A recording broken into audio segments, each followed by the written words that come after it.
which is surprisingly dangerous. Consider the fucking thing in our defense, like, actually, Hila's not a baby killer. Actually, accusing Ethan of killing his dog is maybe too far, because they have mobilized such an insane harassment group that anybody who says any fucking thing, they will attempt to ruin their lives. And once again, I'm the crazy one. It's not bad enough that I have this group of people. What we do here is go back.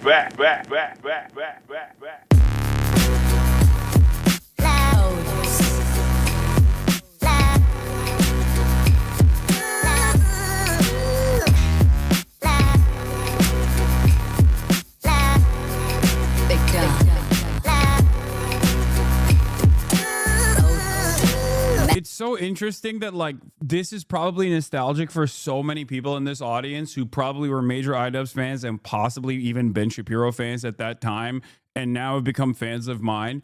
But I never really watched any Content Cops.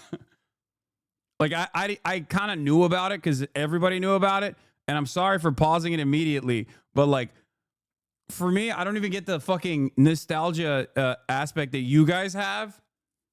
So it's just like such a strange phenomena. I was in high school. I'm a teacher now. That's crazy.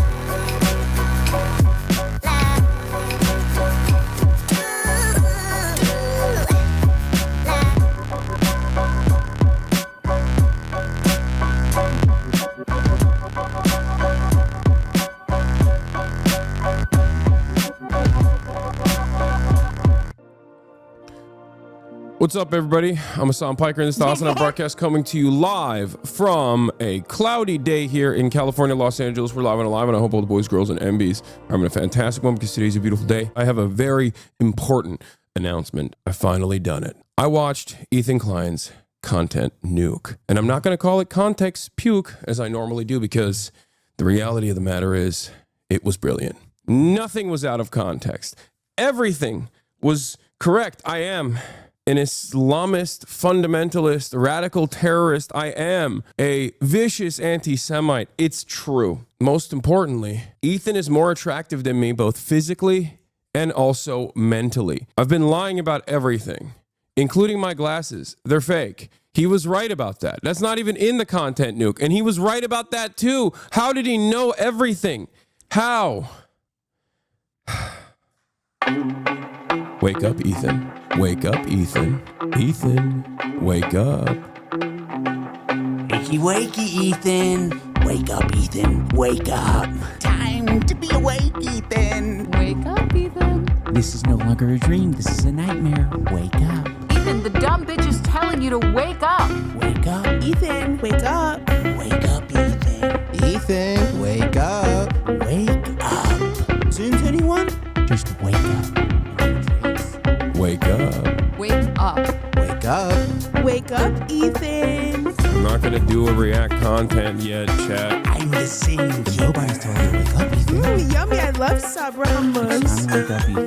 Wake up. Ethan. Wake up, Ethan. Wake up. Wake up, Ethan. Just wake up.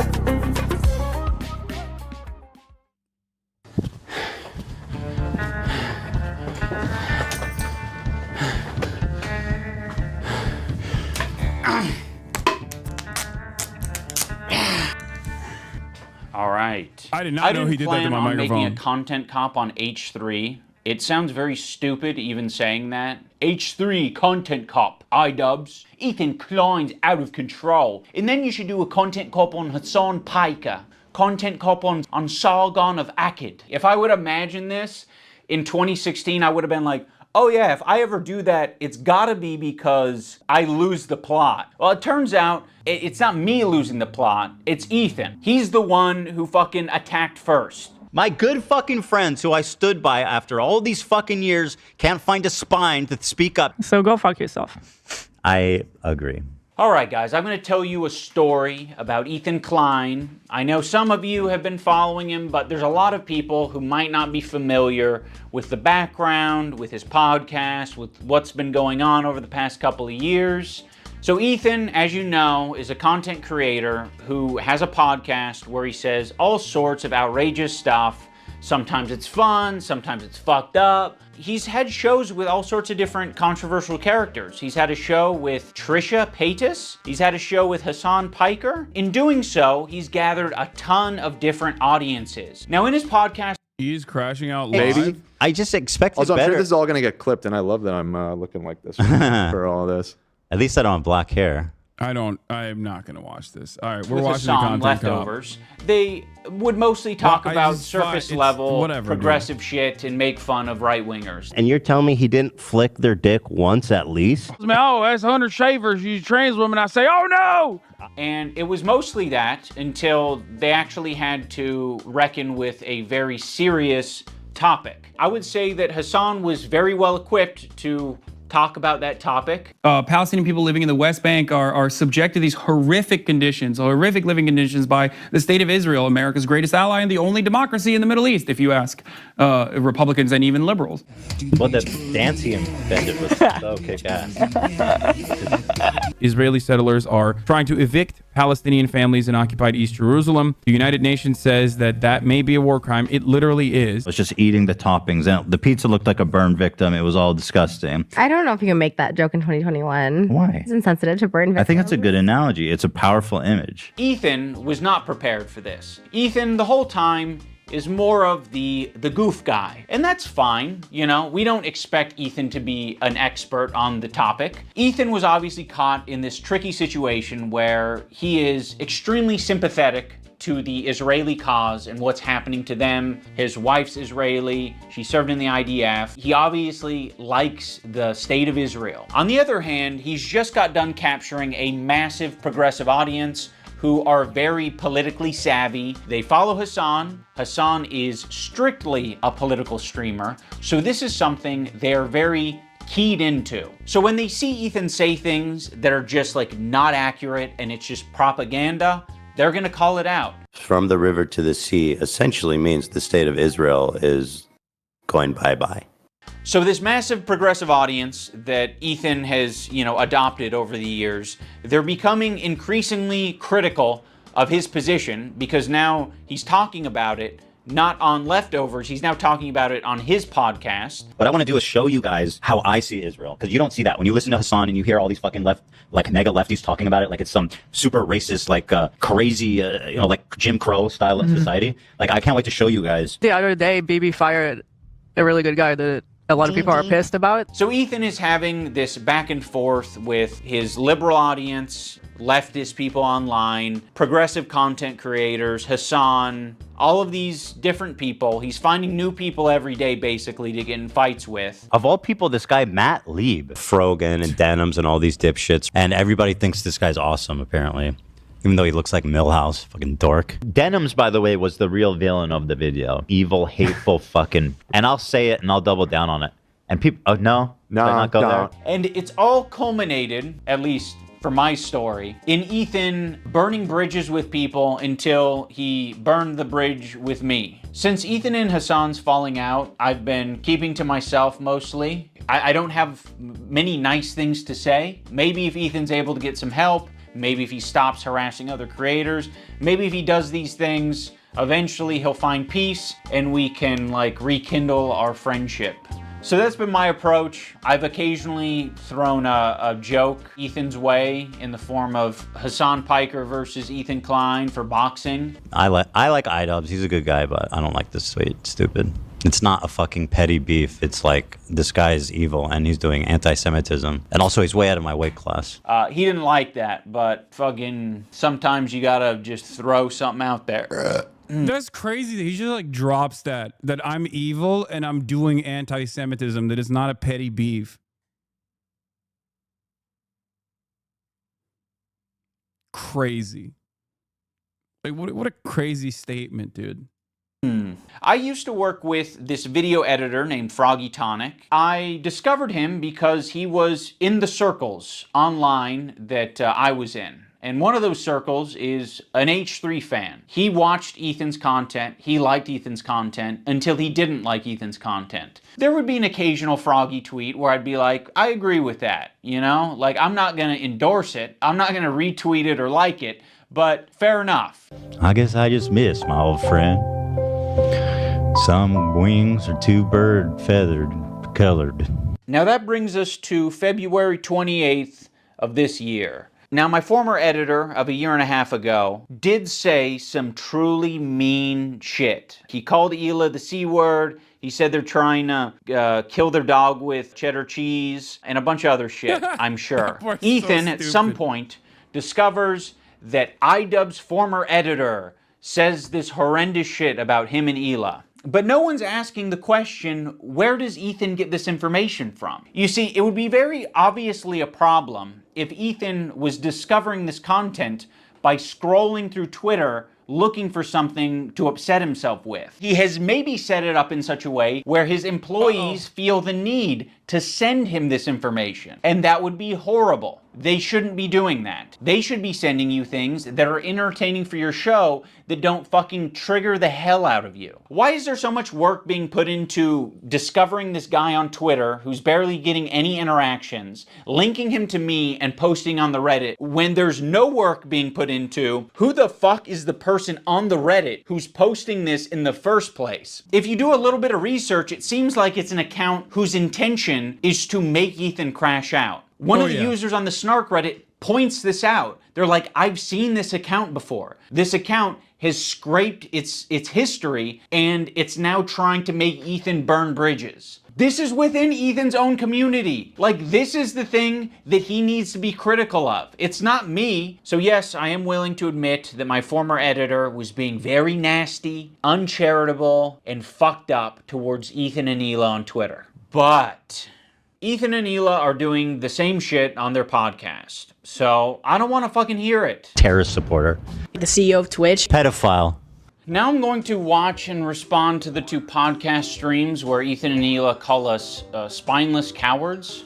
Anyway, this guy was saying shit like that Hila's a Nazi, that she kills kids, that she went on like, she's a IDF baby killer, all this types of shit. And that's showing up right up on us Nisa's and IDUBBBZ's feed.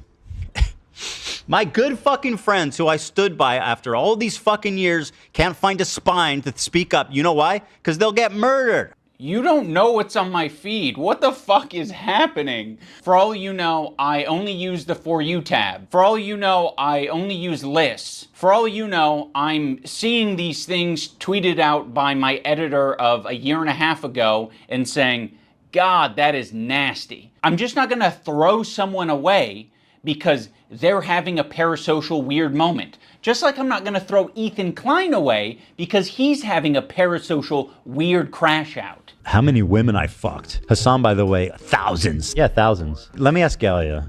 These shoes do not go. I'm sorry. Oh my God. Hassan's the type of dude who watches himself in the mirror when he has sex. Watching me on a 30-second delay on your stream. Wait. Anytime I see new clips, I'm like, come on, bro. Why are you saying these things? Why?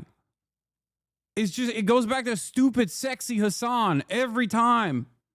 It's so strange. It's a strange thing to do. That's what wait, how does he know I'm watching already? Because you've been talking about it for the last 5 minutes. It's not a fucking petty beef. It's like, this guy is evil and he's doing anti-Semitism. These shoes do not go. I'm sorry. There are many people, I'm sure, who have unfollowed you for the things that you've said and done. And I'm sure there are even more people who have stayed following you because they don't want to throw the baby out with the bathwater. They don't want to throw someone away because they've had some hard moments. We're all fucking human. My good fucking friends who I stood by after all these fucking years can't find a spine to speak up. You know why? Because they'll get murdered. And what you're saying to me is that I'm a bad friend and I'm a piece of shit. I'm spineless. I'm cowardly because I am following someone on Twitter.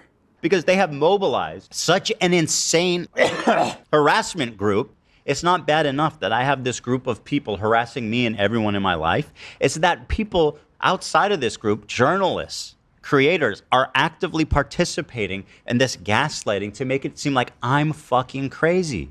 Dude, this is... I don't think I'd seen him go the distance on this stuff, but like that's crazy, man. That's how does no one around you go, dude, what do you mean journalists are like actively gaslighting you? Holy fuck. It is truly a historic crash out in the sense that it's ironic because like he used to make fun of Tim Pool. Tim Pool has that famous clip where he's like, nobody wants to date me. Is it my fault? No, it's everybody else's fault. And he used to fucking joke about that all the time. He used to use that all the time to make fun of Tim Pool. How does he not see that this is literally that? The fact that the crew hasn't done anything is borderline negligent. I don't think the crew can do anything, dude. That's what I'm like. I don't think they can talk to him at this point. I mean, I don't know what he's getting at here. Like, yeah, people are gaslighting you. A lot of people gaslit me when I apologized. That was actually like the #1 type of harassment I got, was people gaslighting me and taking my newfound woke ideology to its extreme. I probably done and stood by Idubbz and Anissa more than anybody. I've stood by them when all the internet hated them. I don't like that Ethan brought this up because it makes the relationship feel very transactional. Like, you know, we're just meant to support each other online despite our own personal morals or principles. But I'll say this, I don't think they're fucking any friends of mine. And certainly I don't think they're any fucking friends of mine based on the text conversation I had with them too before I even talked about it. So I have nothing. Like, I don't need any fucking halfway friends, man. I thought the text conversation that I had with him was very empathetic. I basically just said, like, I know you and Hila are experiencing a ton of harassment, and I essentially empathize with that, and I think there's something positive to get out of the conversation. But he refused to talk on the phone unless I was willing to publicly say something about my former editor and denims. As much as you don't want halfway friends, I also don't want that kind of halfway friend. I don't want someone who's going to give me like an ultimatum to have a conversation. Could you not say something when this is like, imagine like one of you guys is like, Hassan actually wants to go to Gaza so he can strangle Israeli babies or some shit like that. I'd be like, you imagine me not saying something. You're trying to make a one-to-one comparison where there isn't one. This guy that I follow on Twitter is not in the same relationship as you and one of your current employees who is streaming with you 3 days a week, 3 hours a day for the past 10 years. At one point during the stream, Ethan and Hila bring up Adam McIntyre. Now, Adam does basically the same thing as my former editor. He's critical of Ethan and Hila, and he is sometimes uncharitable and nasty towards them. Adam McIntyre needs to just like disappear. That guy is a piece of shit, like of the lowest order. I never even stood by him when he talked bad about Trisha having a kid and called him like the spawn of Satan. He was supposedly on our side. I would never even co-sign that. I was disgusted by that statement too. I remember when he called her kid the spawn of Satan. I never said anything and like I was that. supposed to be like cheering on, but I wasn't going to cheer that on. That's disgusting. Why do we forget that he called her children, which is something we would never do, the spawn of Satan? It's disgusting. And a piece of shit of a human. It's just incredible who ends up being the good guys in this story. You know, it's really something. Unfortunately, they never made a statement. They never said that they disagree with his statements about Trisha's baby until it's useful. Like, what is it, 3 years later? Like, I mean, you're talking about it like you were aware of it at the time and that there was some amount of pressure or enthusiasm for you to get down with that. And what it sounds like to me is that you did see it at the time and you were like, ooh, I don't like that. And you didn't endorse it and you didn't fuck with it. Huh. It's almost like that is a fucking identical situation to me. It's just incredible who ends up being the good guys in this story. You know, it's really something. So yeah, the reason I'm bringing this up is because they're trying to like paint themselves as the good guys. And they're saying like, yeah, we strongly disavow things that are said, even about our enemies. We are the most immoral people on the internet. Unlike Ian and Anissa, who are fucking keeping to themselves. Also, why the fuck does Olivia get the pass? What a fucking asshole for putting you in that position, Olivia. You're friends with him. And you don't have to say anything, but like, what a fucking piece of shit. What a bad friend to put you in that position just for some fucking clout. It gets people angry at you, like, oh, how can she be friends with him? Which is total bullshit, okay? Olivia did not do anything. And I want the pass. Do I have to be an employee to get that treatment? Because then you'll just see me as an ally? Or is it because Ethan is afraid of wrongful termination accusations and lawsuits? And also, I don't mind putting my friend Olivia, who's apparently my real friend, in a terribly weird, fucking uncomfortable situation where you end up getting hate for no reason. Also, don't frame it as like other people making it hard on Olivia. You're making it hard on all of these people. Please acknowledge your role in this whole fucking thing. It's true. Like, it's crazy how warm Ethan is to Olivia and saying how Olivia is essentially just a victim in this whole thing. It gets people angry at you, like, oh, how can she be friends with him? Which is total bullshit. But me and Anissa are spineless. Ethan, your whole system is scrambled. My intention isn't to throw the employees under the bus. Like, you guys serve as the fucking foundation for calling out Ethan's hypocrisy on the whole subject. And I know that you guys have probably pushed back against Ethan over the years. How often are you supposed to do that? Do you have to do that every fucking week? It kind of seems like it. And that's exhausting. I don't want to confront my boss. It's not my fucking job to confront my boss and say, today's segment on rapists and pedophiles on Twitch was not my favorite segment to be a part of. Yeah, friends like these. Oh, yeah. And our other good friends. Yeah. Anissa and Ian. Thanks, Anissa, for standing up for your girl. I actually stood up for you so many times because, like, why would I not? It was crazy. Yeah, why would you not? This also doesn't make any sense because, like, I actively avoided talking about Ethan for a year when he apparently was doing a bunch of this stuff about, he was apparently having not the best takes about Israel as Israel was pummeling Gaza. And people kept bringing it up. And I was like, I don't care about what Ethan has to say. I defended him over and over again. I don't expect anything transactional out of this. But it's crazy that, like, for me, I cared more about the issue at hand and not necessarily the drama amongst content creators. So there's an entire compilation out there somewhere. I think it's like 8 minutes, sorry, over the past 16 months. The first, like, post leftovers year from November 2023 all the way to November 2024, pretty much, where I'm like, I don't care. Remember, Ethan is not your enemy. Ethan is not pro-Israel. Because I thought that he wasn't. Like, I thought that he was maybe internally conflicted to a certain degree, given his proximity to Israel. I thought that he had an attitude that was significantly more critical of Israel than what it has become. And on top of that, I recognized that there is a lot of anti-Semitism on the rise. And I think that Ethan, as someone who had experienced a lot of the anti-Semitism online, was unable to parse through the actual progressive fans that he had that were telling him, not from an anti-Semitic perspective, that what he was saying was Zionist propaganda that is pro-Israel propaganda, and the people who were just being anti-Semitic and saying, of course, you're a Jew, that's why you believe these things. I recognize that. I understand that. There are plenty of Jewish Hasanabi heads in this community, many of which had a different opinion on Israel before October 7, many of which that went through those motions.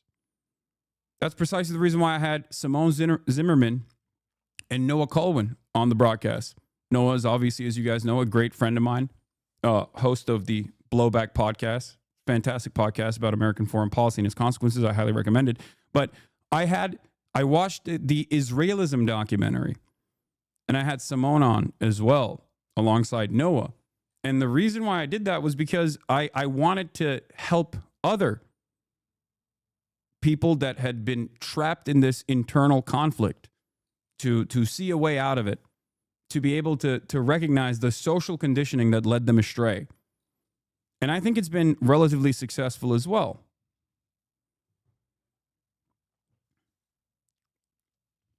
And yet, after all of that, what did I get? Over and over again, just smears, collaborating as Ian showed here, collaborating with a community that has fucking haunted my ass and has tried to turn me into a lolcow, knowing full well what kind of harassment I withstood from the sex pestiny community. He went around and he got clips from them to prove a point to his audience that no, Ethan and his statements on Israel wasn't the reason why progressive fans were leaving him behind and calling him a Zionist. It was actually me. I had brainwashed his progressive fan base. I had brainwashed them with my, I guess, stupid, sexy Hassan ways, that I was a truly evil person and a secret anti-Semite. Fucking insane.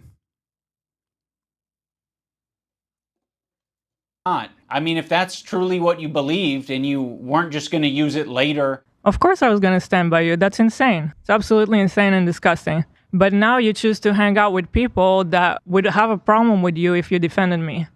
I'm not going to assume that Hila knows, but I'll say it for anyone who doesn't know. Anissa is half Lebanese and half Irish. For anyone unfamiliar, the Irish have been on the receiving end of a lot of oppression and genocide. On the part of the Lebanese, they've received a lot of oppression and attacks from the IDF. So Anissa is very well familiar with the propaganda and the shit coming out of Israel. Choosing now, out of all the times, to be like, please defend me. No, we're not going to fucking defend you. Rudy was saying that Palestinians are taught at 2 years old to kill Americans. Do we have that I one? mean, Like just the other day, BB fired a really good guy that a lot of people are pissed about.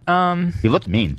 I thought he was mean just because he looked mean. No, it's not. So yes, you caught us. We're not going to run to your defense when, I don't know, we follow people. We be following.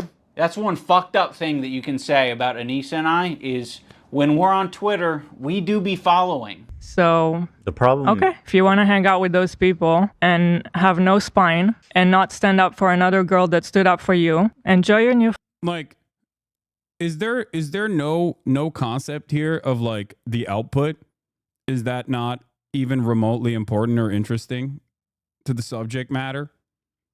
It's just something that I don't understand at all, where they're like, oh, everything that we say about Israel is just, you know, you can't have any difference in opinion on it, because if you do, then you're anti-Semitic, most likely. You're doing it in an anti-Semitic fashion. Like, this is the major point of contention.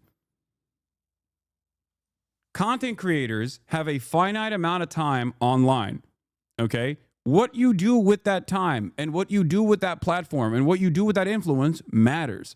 And if all you do in the limited time that you have online is to constantly attack pro-Palestinian content creators, undermine them, demand that they get deplatformed, okay, call them fucking anti-Semitic terrorists over and over again, yeah, of course people are going to be like, yeah, I disagree with that.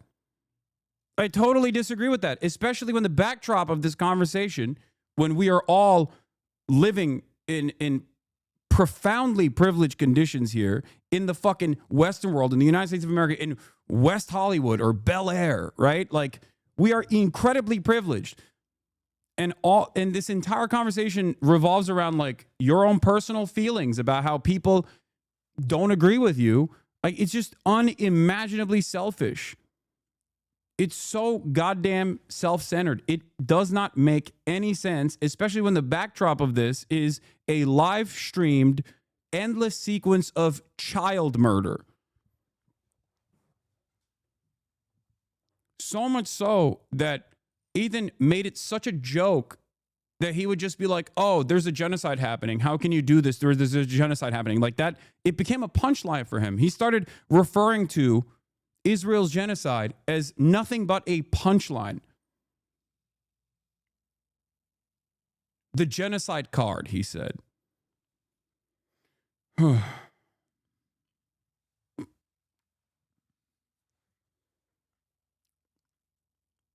The equivocation here of like them defending Ian and Anissa and then expecting the same in return also doesn't make sense, because Ian came out and said, I fucked up, at a time when he didn't need to do that at all. He could have just pivoted to like maybe centrist content and then later down the line maybe some more progressive content if it was disingenuous, if this change wasn't real.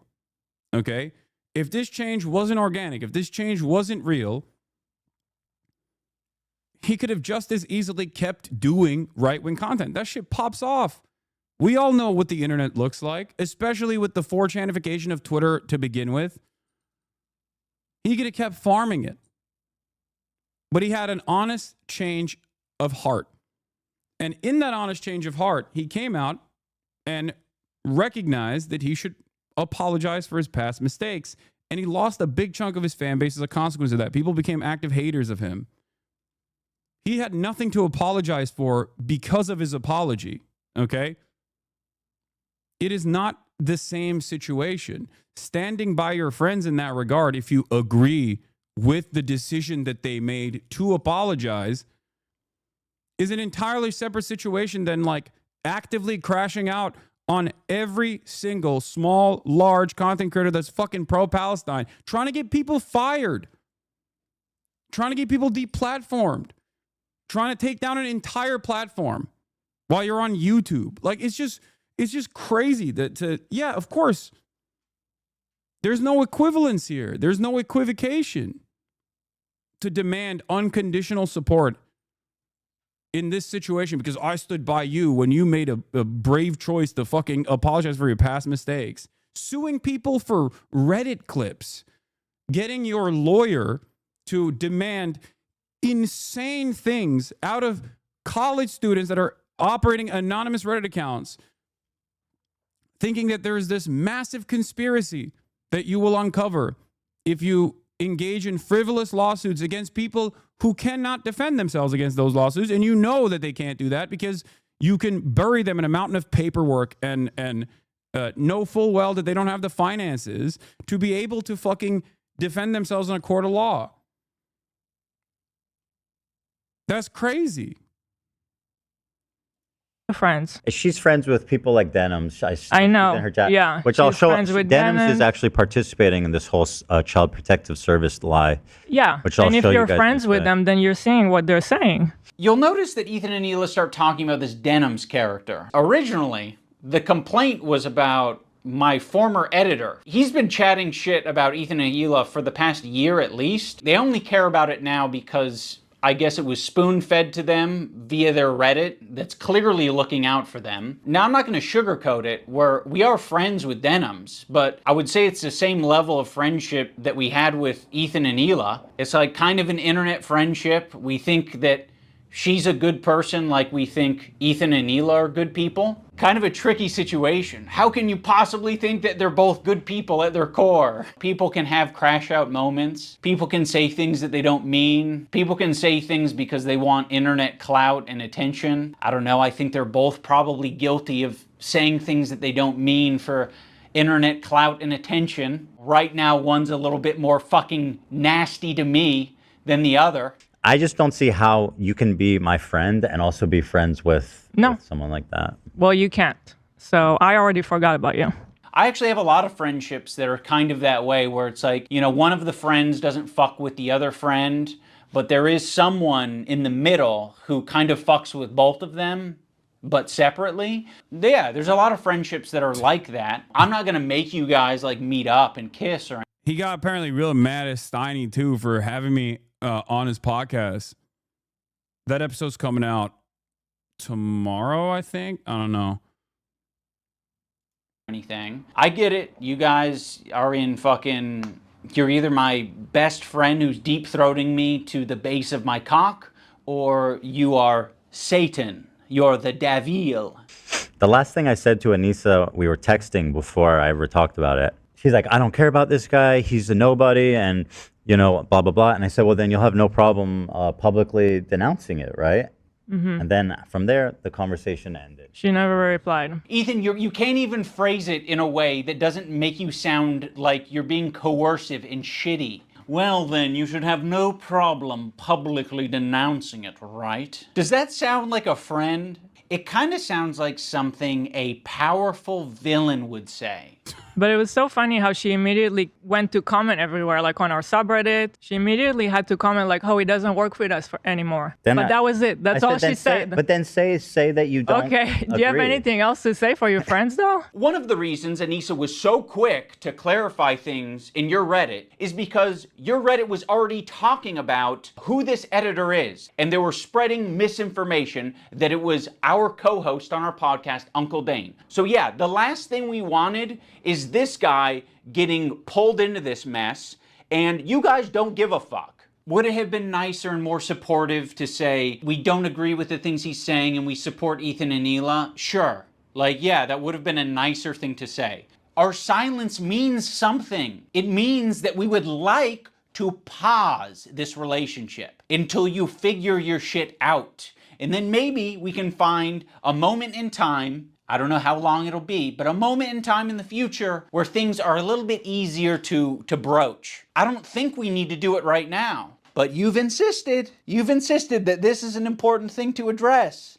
I would have been perfectly fine with you not blasting me on your Instagram story.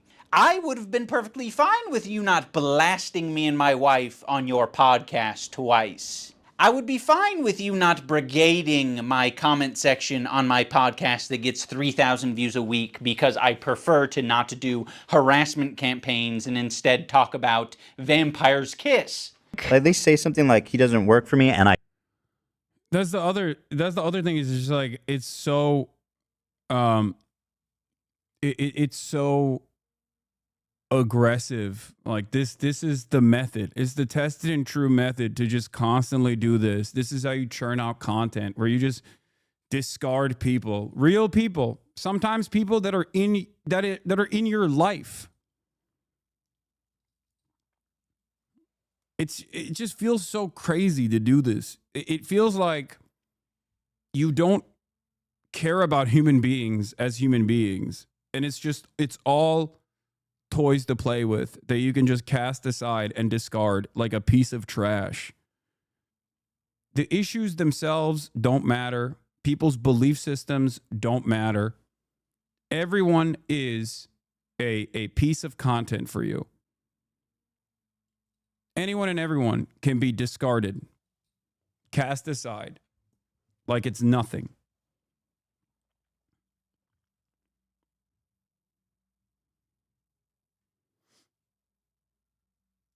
I strongly disagree, and I support Ethan and Hila. The problem is that makes me think of your behavior since you started being a Twitch streamer. Yeah, I famously did this all the time, over and over again, and don't famously hold on to relationships with people who are literally doing that to me, regardless of how vicious they might be, with the hopes that I can change their minds, while my audience fucking yells at me and consistently tells me that I am a loser who doesn't care about real politics, but instead wants to defend his rich streamer friends. Like, what are we talking about?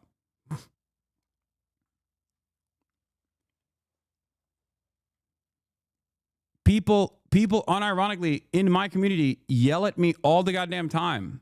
And the people that I started this stuff with, including my fucking best friend in the real world, okay, that I brought onto Twitch, Will Neff, whose girlfriend, Caroline, I've also known for almost a fucking decade, are now content creators that have their own communities on top of everything else. But besides that, like Austin, who I have a podcast with, like these are the people who I started this journey with. And our friendship has only grown throughout these years.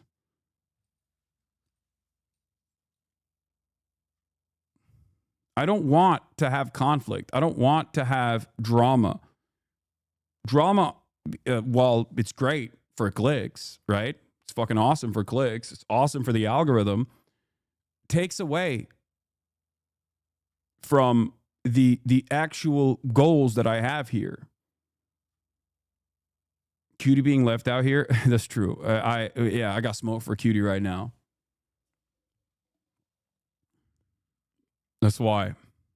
Who's Cutie? I don't even know her. I know I can't even joke about stuff like this because people will like clip this out of context and just like post it and blast it and brigade everything and anything that I've ever been on. You know what I mean? To prove a point where it's like Hassan has transsexual relationships. Look at him. You know what I mean? It's like, no, of course I love Cutie. Like, for the record.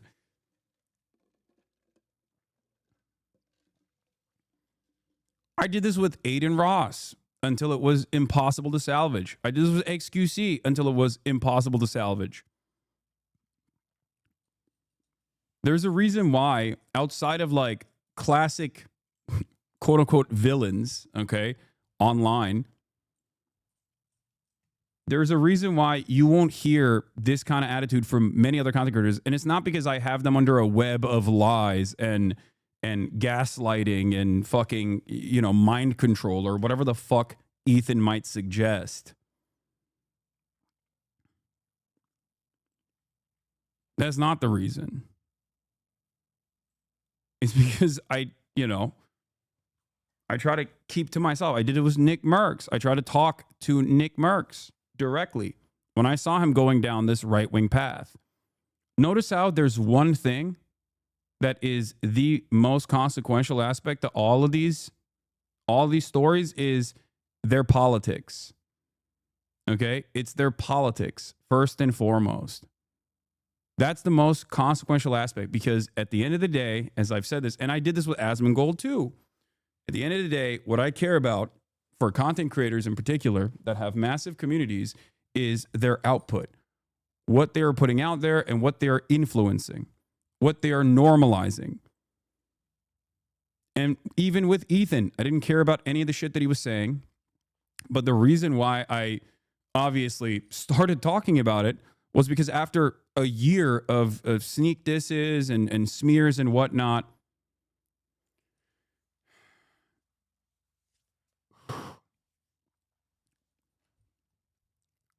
he very clearly put himself out there as someone who was pro-Israel. Like, he does what he was doing. And he chose to do this at like 12 months in, a year into a genocide. It was a political disagreement that I had, and I tried to stick to the issues on that front too, and not the petty grievances. Chatters still try to debate me to this day. They're like, oh, look at his tattoo, look at this, look at that. And it's like, I don't care about that kind of stuff. I care about what he says. I care about what any content creator says within the finite amount of time that they appear online, what they are presenting to their communities, what they're advocating for. That's it. But she doesn't. That's the problem. That's the problem. She actually. She thinks they have a point. That's the problem. Yeah. So go fuck yourself. I agree. Go fuck yourself. What about your girl? This is what I'm talking about. This aggression that you're putting out into the world. What the fuck do you think we're gonna do? You think I'm gonna fucking sit on my hands when you do this shit? Like, this is nasty. We had such a fair response to what you guys were going through. We don't support harassment. It's a bad thing, but it happens and you're perpetuating it. You fucking propagandist, lying scumbag, terrorist supporter. He probably sets up a mirror and jerks off watching himself. Dan KKK Clancy has a similar view of Hitler. Because Dan Clancy, the Nazi, fucking anti-Semite. You can't expect other people to stop harassing you if you continue to harass people. Let's think about it on a micro level. Have you ever been in a comment section and found someone to argue with? It doesn't stop. It can literally go on forever if you don't want to touch grass. I mean, yeah, this was kind of like a line, what happened today, that should never be crossed, even by like the most cynical, toxic people. It's going to have ramifications in terms of how I conduct myself. In terms of these fair weather friends who are, so happy to. My one gripe with not just this community, but the online life as a whole is the almost reactionary campus attitudes to people. Your charitability is the number one takeaway I have. It's the reason I believe what I believe. I have a friend who was a counter-protester last year to our campus protest and is now pro-Palestine within less than 1 year. Your charitability is the best thing I've learned, and it's never too much in my opinion. Yes. That's it. Because I recognize that no one is born with a fucking copy of Das Kapital by their crib, by the baby's crib side, okay? No one starts off, especially in a country like America or even in a country like Israel, okay? A settler colony.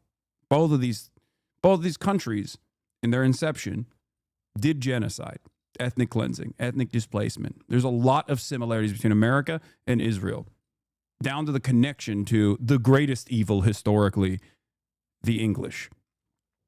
Okay? No one is born, quote unquote, woke.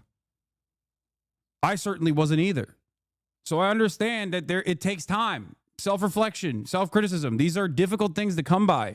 So someone has to be fucking charitable and not constantly be like, oh, you've said something that I consider to be a microaggression. You are the greatest evil of all time. I think it's like a lot of people do that. And I even understand why some leftists do that. The reason why they do that is because they're sick and tired of constantly having to be on the defense.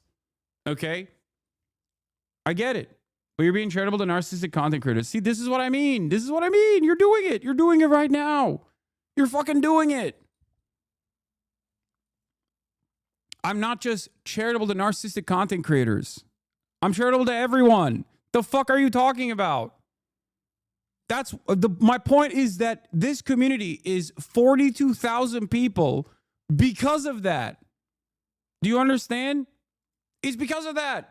It's because if I were constantly calling everybody fucking white nationalists, white supremacists, racist, which is what right-wingers say I do all the fucking time, ironically enough, if I didn't assume that people could be charitable and go on their own journey of learning and development and change what their belief structure looks like, then I wouldn't do what I'm doing. The entire purpose of what I'm doing is to cause people to maybe reflect on previous things that they consider to be unshakable foundational truths. This is what it's all about. And that's precisely why I maintain this level of charity for content creators as well as I do to chatters as well who want to learn. Now, of course, in that process, there are people who catch me when I'm pissed off, or there are plenty of people who try to abuse that charity to come in and say, just curious, why are you a piece of shit terrorist anti-Semite? Just curious. Like, you're not fucking just curious, all right? And of course, I yell at them, and there are hours and hours of compilations like that, right? But having said that, the overwhelming majority of this community, if not the damn near entirety of it, all the way from when I had 35 live concurrent viewers to 35,000 live concurrent viewers, have had at least one issue that they've changed their minds on. The fuck? Half of you motherfuckers that are yelling at me for not being for being far too charitable don't realize that there was a point in time when if you had spoken out about a thing that you had firmly held convictions on, you would wish that I'd be charitable to you as well.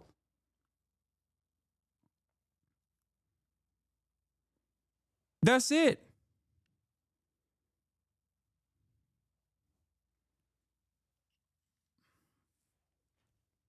That, I think, is my superpower in general. I have a firm commitment to constantly trying to have people be charitable to me because I understand that that is the only way. That is the only way I can get people to second guess what they believe is the truth, what they've been socially conditioned into believing. And many of you who have taken advantage of that and have grown because of that, because this was a welcoming community to people who truly want to learn, to truly see a different perspective, you then turn around and don't fucking repeat that kindness to others. It's ridiculous.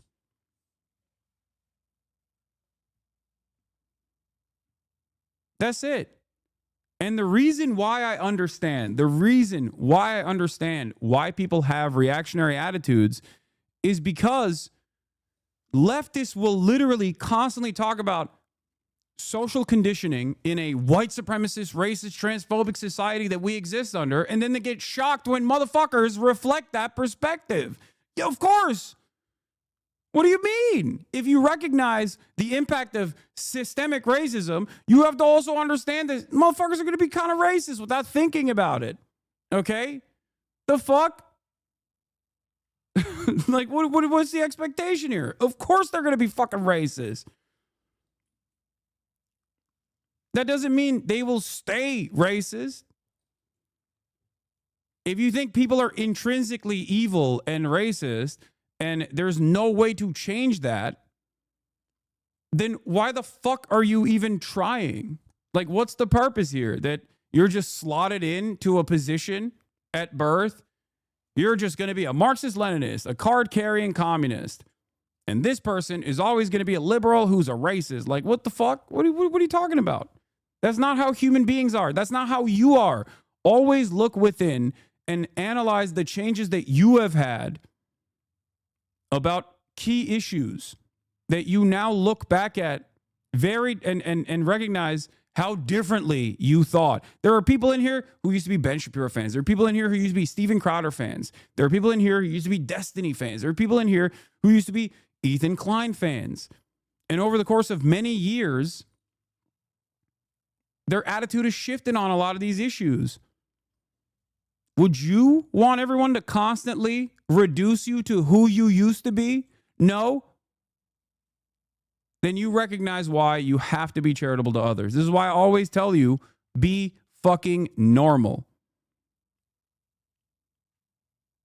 That's it.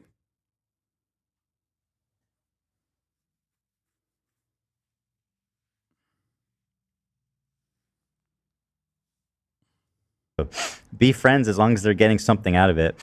Ethan, that is a rich thing to say. Like, you're the H3 podcast, okay? There's a lot of friends of the show. There's even more fair weather friends of the show. Let's not get into this shit, okay? That is so bizarre and insulting to suggest that I was only ever being friends with you to get something out of it. No, I'm friendly with you, and I'd say I'm a light friend because it's been pleasant hanging out with you.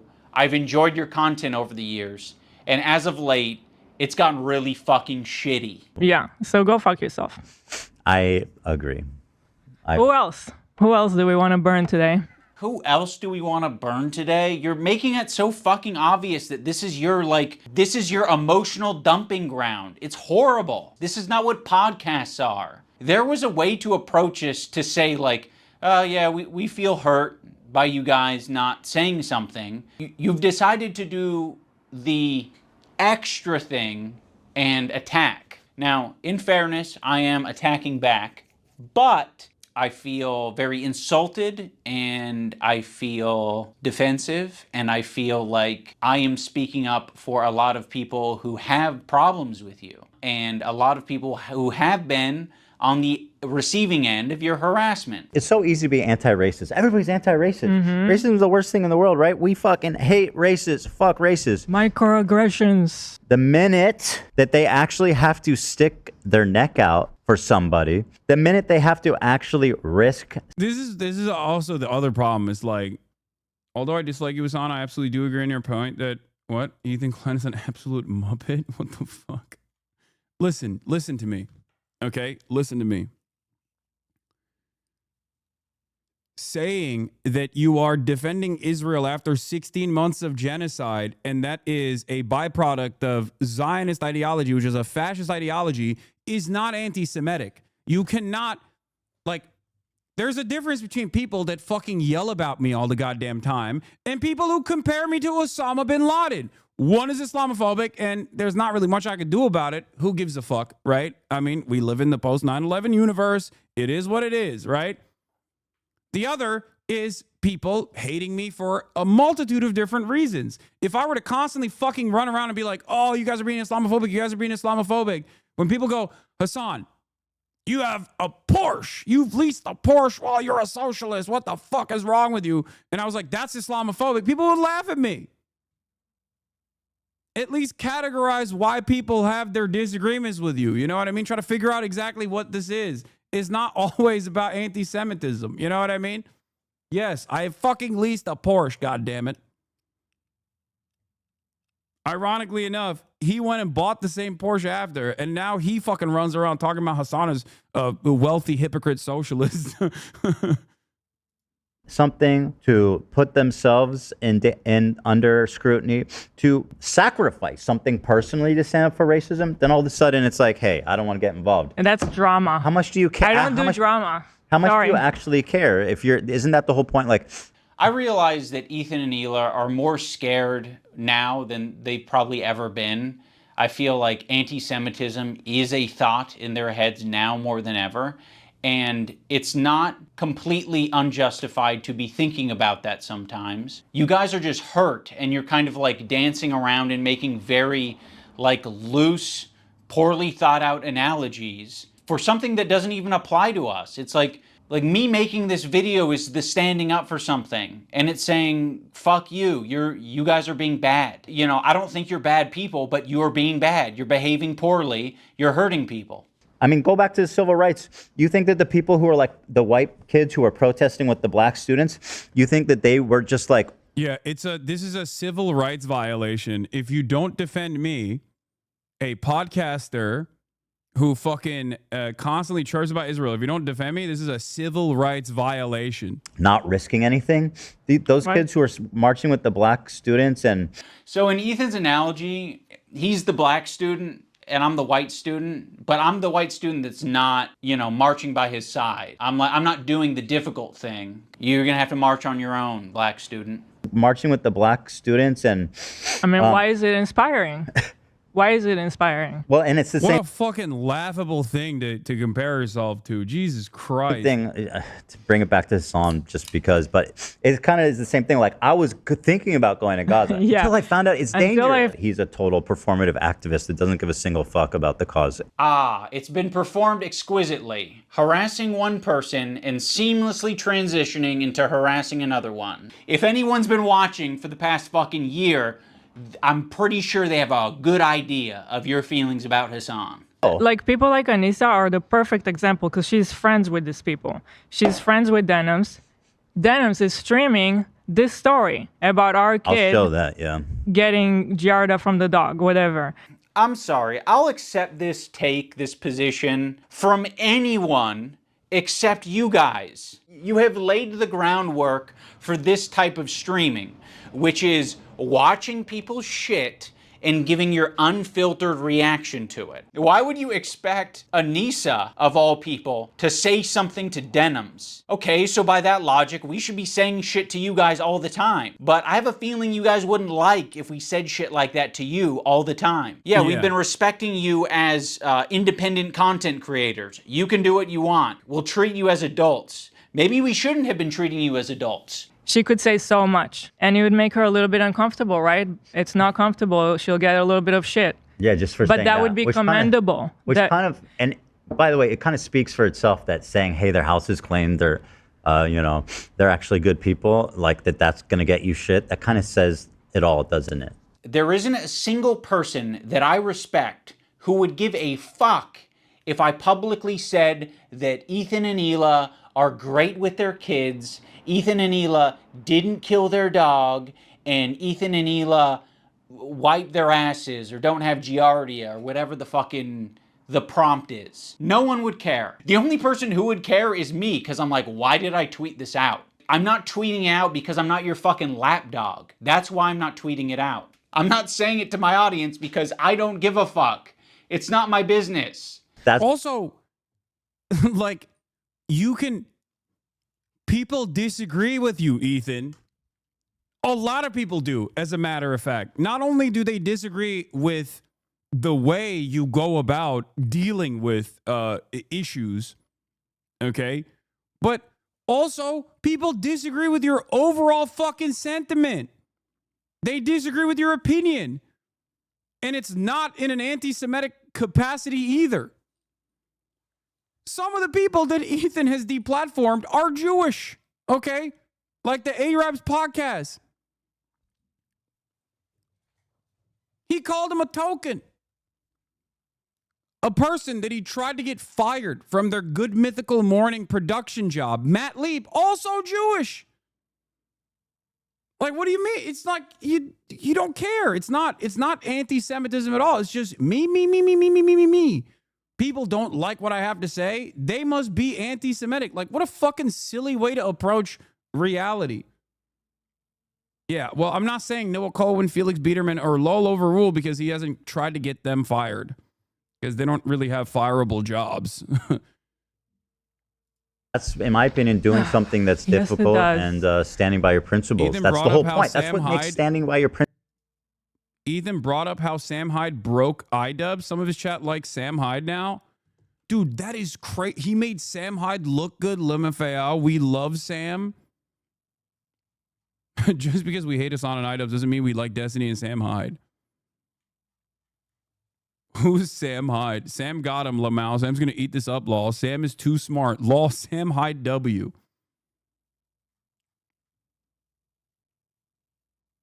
It's wild. It's wild because, like, if there's a real rabid anti-Semite in this equation, it's not me. It's not IDUBBZ.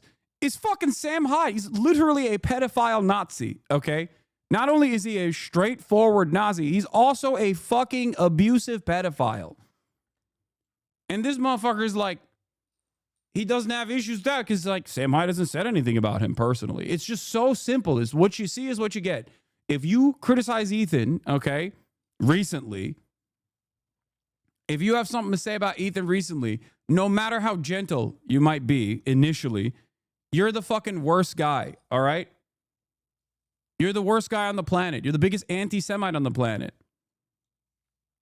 If you have something to say about Israel or Ethan's takes on Israel, oh, God, that is the highest stage of anti-Semitism you could arrive at. You could be a literal fucking neo-Nazi. He also said Sam is an extraordinarily funny guy that inspired me when I was coming up. He's just a little crazy and potentially a Nazi. Yeah, I'm a rabid anti-Semite terrorist. Sam Hyde, who fucking is an out and about Nazi, is potentially a Nazi. What is happening? How can people not see that this motherfucker doesn't give a shit about anti-Semitism at all? What do you mean potential? Principles admirable is that it's not always easy. Why are you saying that I'm not standing up for my principles when you don't even know what they are? I get, like, we're a little bit past directly naming me, so we might have gone off on a tangent. If you maybe accepted the phone call and we talked about it, you could have asked me, hey, yeah, real life friends with Andrew Anglin, like, who gave to his defense fund. Like, get the fuck out of here. What are your principles? And I can tell you the way I've been behaving is exactly in line with my principles. Now we're going to talk about the BDS list. We're going to start off with Frogan because obviously this is like as bad as it gets. If you're following Frogan, that can only mean that you're anti-Ethan. Oh, this is not a good start. Love of the H3 podcast. You are following Frogan, so that means that you are anti-Ethan. Sam, Morg Pie, friend of the show. Olivia, Ian, Daily Dose of Internet is anti-Ethan? Jesus, this is fucked up. Pokimane, comment etiquette. Oh shit, Asmongold's in here? Asmongold follows Frogan? No, Asmon. That means you're anti-Ethan. That's fucked up. We're gonna wanna avoid these creators at the top of the list, but one tier below them are the creators who associate with them. They're essentially endorsing all of their statements. You got me, you got Anissa, I think Hassan's in there. You'd think that Hassan would be on the top of the BDS list, but that's not the case. Hassan provides additional value for people. Ethan can turn a blind eye to people collaborating with Hassan because that's what he did. You gotta be the lowest of the low to be associating with the Frogans and the Denims of the... No. He's mad about that too. He literally, ironically enough, maybe Idubbbz is not aware of this. I remember this. Ironically enough, after brigading the trash taste, the brigading the trash taste podcast, so did fucking Asmongold. Asmongold did that as well. He turned his crosshairs on Theo Von. The irony, of course, was that Theo Von had literally 1 day before me, and I did not know this at the time, had Candace Owens on. And he thought that he could get Theo Von to look at me as an anti-Semite dangerous terrorist when he had Candace Owens on. And Ethan didn't give a fuck about Candace Owens being platformed by Theo Von. He was like, Hassan is being platformed by Theo Von. Does Theo Von know how much of a dangerous anti-Semite he is? Yeah, make sure Theo knows how you feel about hosting terrorist-adjacent creator. Do you not care at all about how you look, man? Like, think about that. Think about that, bro. Like, this right here is... There are a million examples of Ethan demonstrating that he doesn't give a fuck about anti-Semitism at all and only has this like personal agenda towards people that have said, I don't like what he has to say about Israel.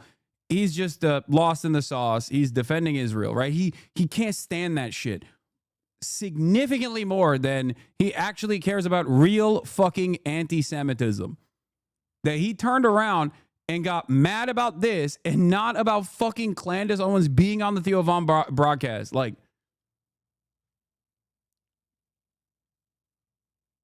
that's crazy. Like, it's so transparent.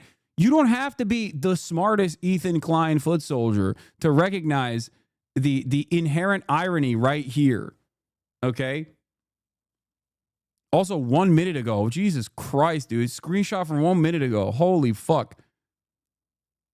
I know his ass didn't actually clap that himself. He definitely got it from his subreddit that is actively now a hunting ground for other subreddits, as a matter of fact. So, you know, a lot of crossover with other subreddits there. The world. To associate with Hassan, that just makes sense because he's famous and he's got a massive fan base. Also, Ethan still follows Hassan on Instagram, so Hassan is in his feed. And that's showing up right up on... Yeah, that's...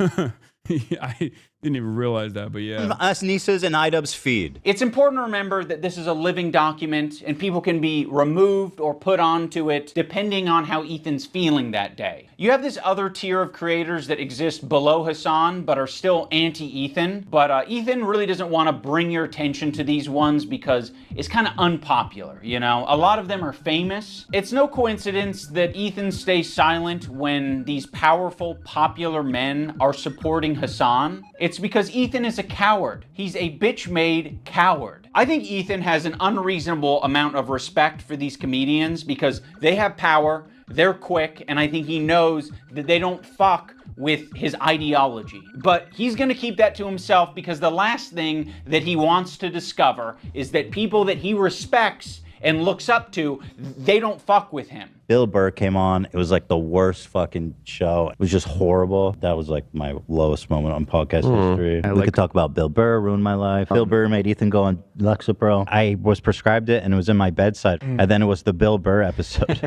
that made me finally start. When Stavros goes on Hassan's stream and he mocks your content nuke. I actually saw a really interesting video about you, man, and I don't know that I'm even comfortable being here anymore. Oh no. It really kind of shed light on you in a way. Yeah. You kind of like have leftist politics and stuff like that, and I actually feel betrayed. Yeah, and so I'm actually just here to let you know this is the last time I'm ever coming.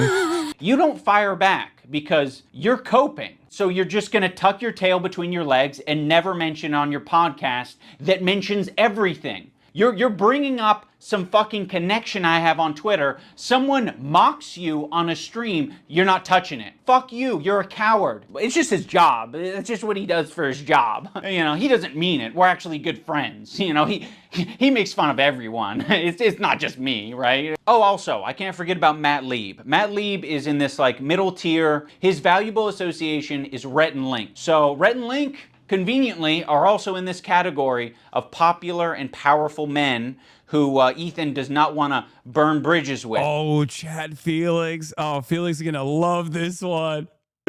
Oh, no, dude. Felix Mogg. Oh, dude. Maybe Ethan will finally talk about Felix. I know he's been begging for it. He wants this so bad. Oh, yeah. Although he's sniffing around. This guy, Matt Lieb, he works for Good Mythical Morning. Of all people, this guy, Matt Lieb, who apparently is a producer for Good Mythical Morning. Well, this guy works for Good Mythical Morning, acting like he's wholesome, and he's bringing on somebody. Yeah, dude, classic canary mission ass behavior. Okay. Ooh, someone has said something mean about Israel. That's what Canary Mission does, right? And they're like, well, gotta get him fired. For Ethan, it's not just about Israel, though, obviously. It's more so about his comments about Israel. God forbid anybody makes fun of Ethan. God forbid anybody has a disagreement with Ethan. Holy shit, dude. Time to find out where they work. Get him fired. It's crazy. Yeah, he brought on Boner Box because people were like, hey, Ethan, we're in your fan base. We are pro-Palestine. Who can we watch? Like, this was a demand. People were like, who can we watch that's like a pro-Palestine content creator? And he was like, here, this guy, Mr. Snipe Job himself. That wants to kill my wife or in a video game. And I think he should be fired, frankly. And I hope he is fired. He's pathetic. And he interviewed basically a terrorist. I think Ethan only respects power right now, which is one of the reasons I made this video in the first place, is because he thinks I'm weak. He thinks a lot of these other creators that he's gone out of his way to attack, he thinks that they're weak, and he thinks they're a target that he can bully, he can manipulate, he can send lawsuits to. And I want him to know that we're not going to be bullied. You're being a piece of shit and we're going to call you out. So here's the button. You've got a video and you've got an audio. We're hitting both.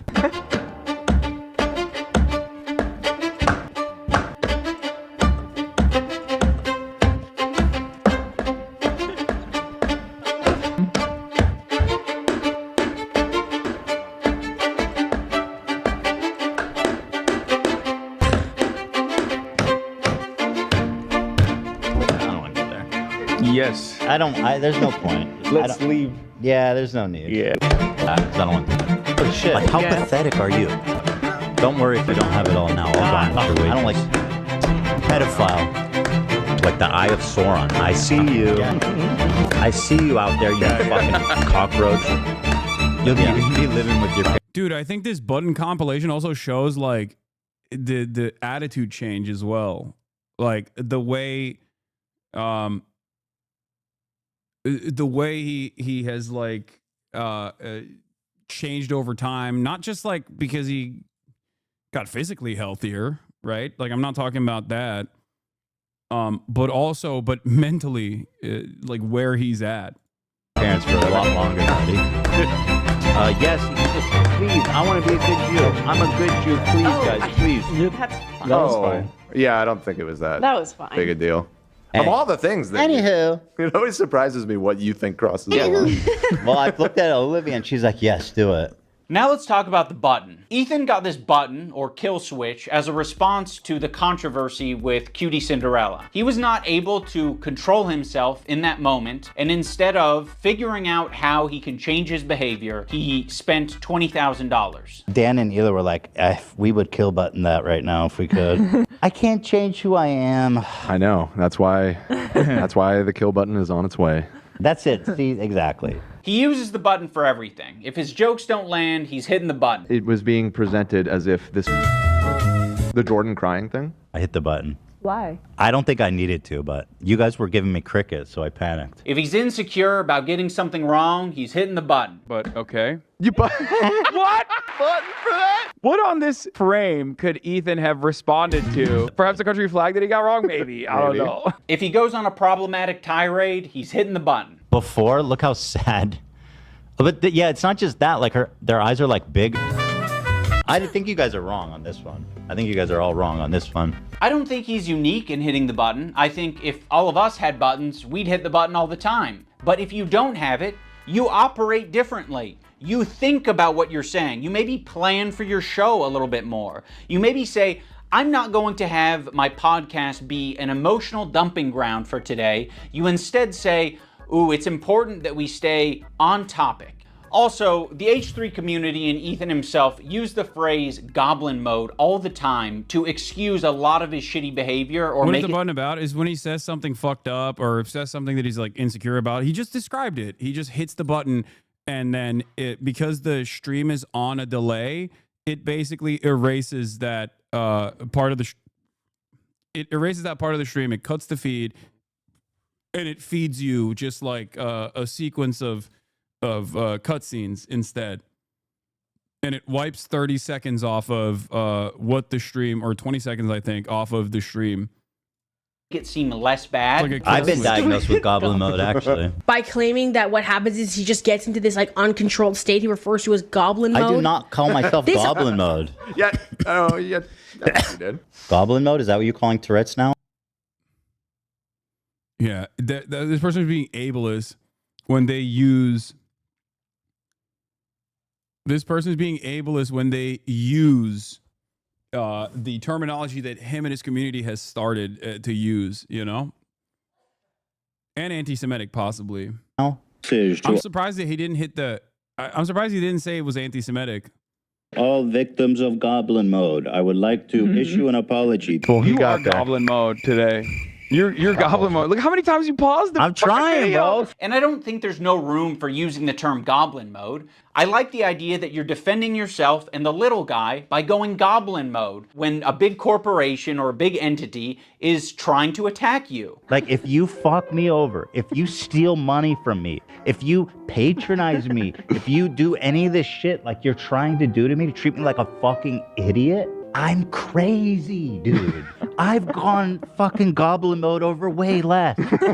Yeah, what's crazy about this is like he started doing this to people that weren't doing that to him. But you not thinking about what you're saying, not, reflecting on your behavior, not changing your behavior, that's not goblin mode. That's being a child. Let's talk about the crew. I think the crew has been put in the worst working environment that you possibly can be for a fucking podcast. Every crew member has it bad. To be around Ethan, period, would be a nightmare right now. I'm standing by every fucking syllable of that, okay? What she did was abhorrent. And by the way... Just don't. Listen, your critique of her is correct. It's just, people are sensitive about women being called that word. And so... Like, how pathetic are you? You know what I mean? Well, I'm not assuming his pronouns. And fuck all these people. Okay. Go ahead. No, and I'm not yelling at you. I'm just... Kelly is a black woman, right? Yes. Maziel is a... Korean. Oh, Dan, come on. You're being such a buzzkill. Yeah, I didn't know Korean. I asked if Koreans are POs. God. Something I never hear anybody bring up is how Ethan mentioned your guy's old podcast that he was starting, the H3 Industrial Complex, but now DMCA's people. Yeah, for a brief moment, I think Ethan saw the Hasanabi Clips Industrial Complex and my attitude towards IP and thought it would be beneficial for him as well. And I think it would have been beneficial for him as well, but I don't think he cares about that anymore. He's shown that he is willing to copy strike people for ridiculous things, like copy striking a fucking Redditor for posting a clip from his stream. Like, there is just no I don't know what to say about that. That's just like the most ridiculous thing you could do. Dan's in the bathroom. Let's just not do this right now. I asked if Korean people are POCs. The one time the button didn't work and we listened to how he spoke to AB without thinking that the internet was going to hear it, it was rude, it was nasty, and it didn't have this caveat of like, I'm not mad at you. It was anger, and it was uncalled for. They get access to We covered most of We're it. doing it. What are you Making it doing? so awkward and terrible. I'm sorry, I'm not. Just like, this is what I'm talking about when it's always like. We need to get home for our kids. It's like, bro. Oh no, I didn't want to finish it right now. I was just talking about finishing Wednesday. On Friday, maybe. Is it? You guys, like. All right, I'm taking my hand off the. What? Okay, well. Heard all that. Thanks, Button. And he didn't want to take accountability for it. He immediately wanted to deflect, and he wanted to say that the button fucked him. First of all, I appreciate the hard work. I know you've you done, do. and I I know. loved it, and I really enjoy it. But it's like every time we do it, it's like the show is what it is, and I know. it makes it. I was being selfish. No, dude, that button f***ed me, dude. Can you imagine that button f***ing me over like that? The button fucked you? AB fucked you? Who fucked you? You fucked yourself by being an asshole. He makes it seem like he's not a tyrant of a boss. We're doing it. What are Making you it doing? so awkward and terrible. I appreciate the hard work. I know you've you done, do. and I I know. loved it, and I really enjoy it. Dan, his producer, is constantly clarifying things on the air and making it clear that what Ethan said was a joke. Ethan is being overly defensive, or he's saying things that are like not true and he's exaggerating. People saw that. They thought that was what you searched to I did pull not up type that photo. So I'm just clarifying. Thank you for clarifying. I appreciate you doing that. God forbid. It's okay because I buttoned it. Why? Because it's not that big of a deal, man. Just Like, your how inability to. No. Hold on, Dan. How does it change anything? People knowing that we did it. It's fun when it's a surprise. Okay, well, Well, you just asked how it changed Surprise things. them on your show. Okay, all right. You know, I understand that that's his role, and he's, you know, Ethan's made that his job, or Dan's made it his job. Ethan leans on it so heavily, in the same way that he leans on the button. Ethan is leaning on all of these people to be adults and look after his behavior and give all of this emotional and empathetic energy for Ethan, but Ethan refuses to give it back to them. Also, let's talk about AB and Lena, two Lebanese employees, and you just continue to talk about the conflict like they don't exist. It would be nicer, a lot nicer, for you to shut the fuck up about it. You're allowed to do that. Hezbollah in Syria alone killed double that much. All right, I'm going to move on. I just want to play Hassan talking about bad empanada. Ethan doesn't want to change, and he wants to bring the entire crew down with him because he's putting them in this position every day, right? But it's more important that he gets this shit off his chest. It's more important. Yeah, that was, I assume he buttoned because he kept repeating the false information that Hezbollah personally had like fucking barrel bombed Aleppo or some shit. Like he was making it seem like Hezbollah had an air force that killed 500,000 people minimum during the entirety of the Syrian civil war. And the only reason why he was even talking about that was to fucking quote unquote dunk on me. That's the other thing. That's what's so crazy about it. He didn't give a fuck about any of this shit. He just thought that this would be a cool, like, I got you moment. And basically everyone that understands anything about any conflict whatsoever was looking at it like, no, this is wrong. But it doesn't matter because most people don't know anything. They just think big, scary terror guy doing big, scary terror things. So they don't actually fucking scratch the surface of this information and try to figure out if Ethan has any veracity to these claims whatsoever.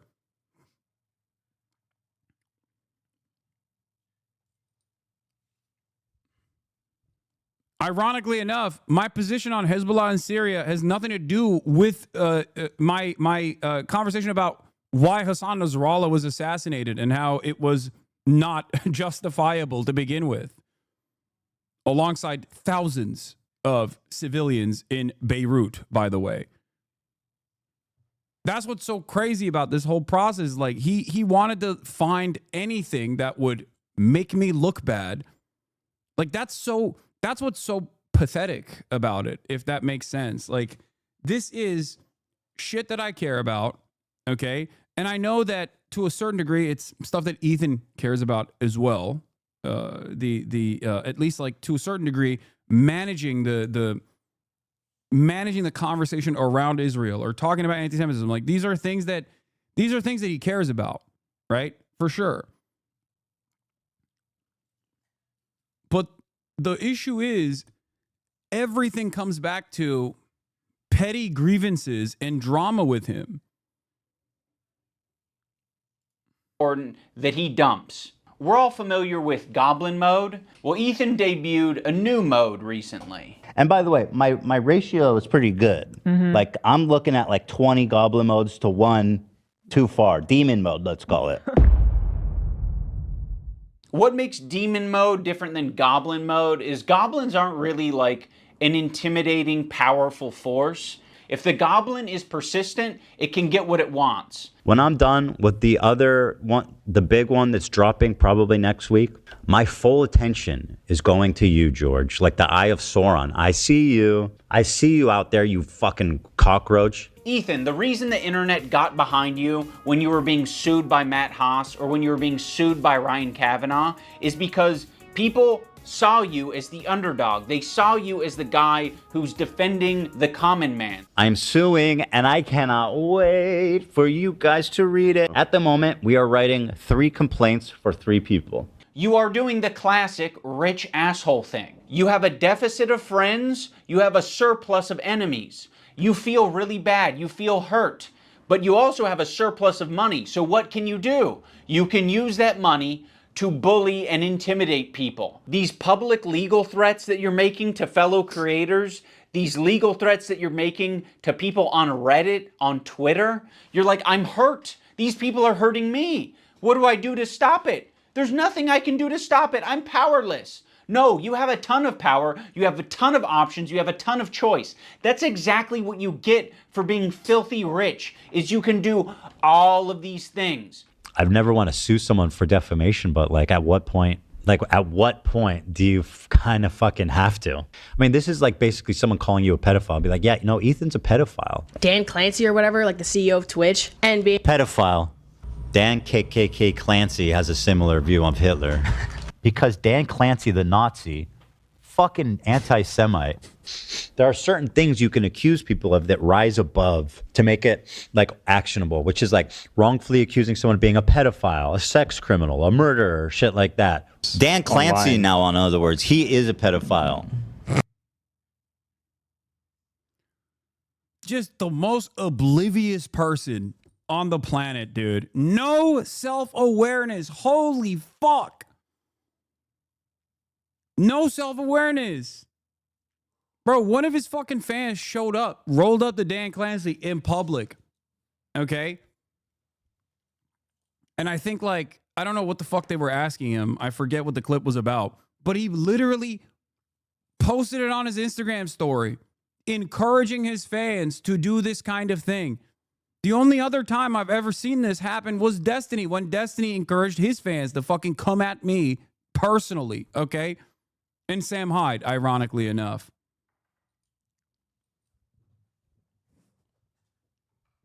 They went up and they were like, why did Ethan Klein get banned? And the fucking CEO of Twitch was like, I don't know what you're fucking talking about. And he posted on his Instagram story.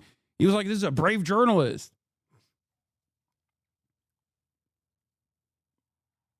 It's so shocking.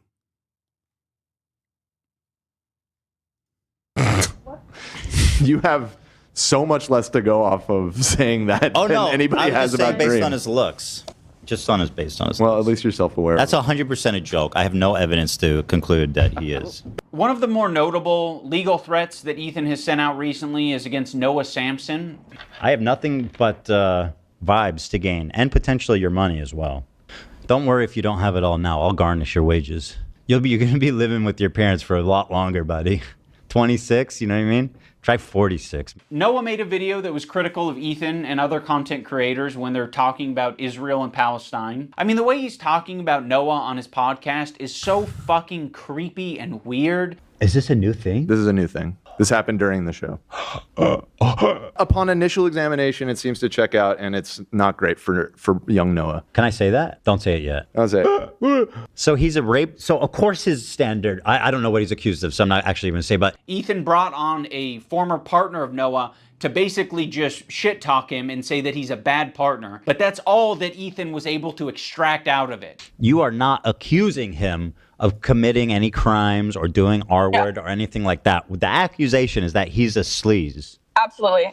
Noah Sampson, as far as I know, is not a rapist. Fuck you to Noah Sampson, who's not just a liar and a scumbag, but also a creep. Allegedly. Allegedly.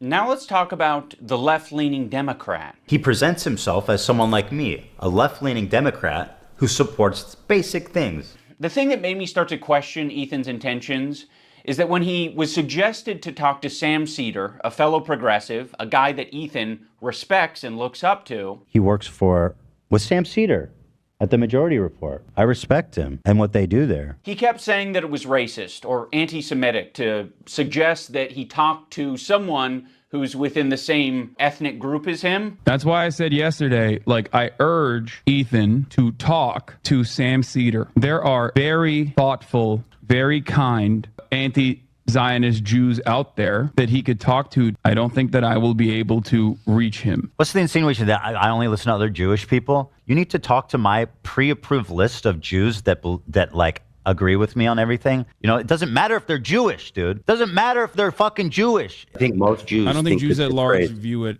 I don't think that is the. In what position are you to even say that? It's not motivated by myself. It's motivated by Jews against anti-Zionist No, Jews. seriously, how can you speak for my entire ethnic group? I find that really interesting. Ethan, I don't know what to fucking. Yeah. If you want to know, because he said it was anti-Semitic, I told you guys. My text message to him that he never responded to on Thursday, October 24th. Okay? Thursday, October 24th, the last text message I ever sent to Ethan Klein. I read it on stream before. I'll read it again. I don't know what happened over the last couple of months, but I'm trying this as a last resort. I don't think you see me as an honest person at all, but I really think you should talk to Sam Seder privately. You clearly respect him a lot more than you respect me, and he has lived experience. This, of course, in reference to Sam literally going to Israel, becoming an anti-Zionist over the years. Okay? Changing his attitude towards Israel. That's lived experience. This isn't about debates or drama or clips out of context. I have always admired and defended your open-mindedness and willingness to change your worldview. So I hope you will do this. In spite of everything that has happened, I hope you're doing fine. I hope your family is well and the crew is good. Also, not that it matters, but it was wild to see you using a clip titled Hasanabi from a Destiny community account in an unlisted link. He never responded to that.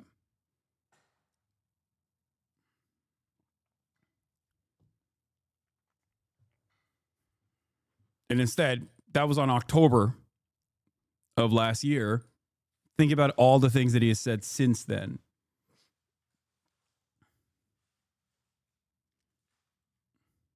It's fucking wild.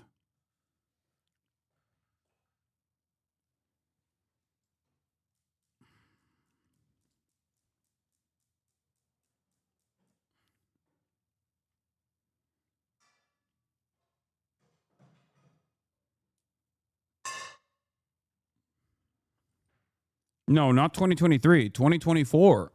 That is when he was already calling me a terrorist.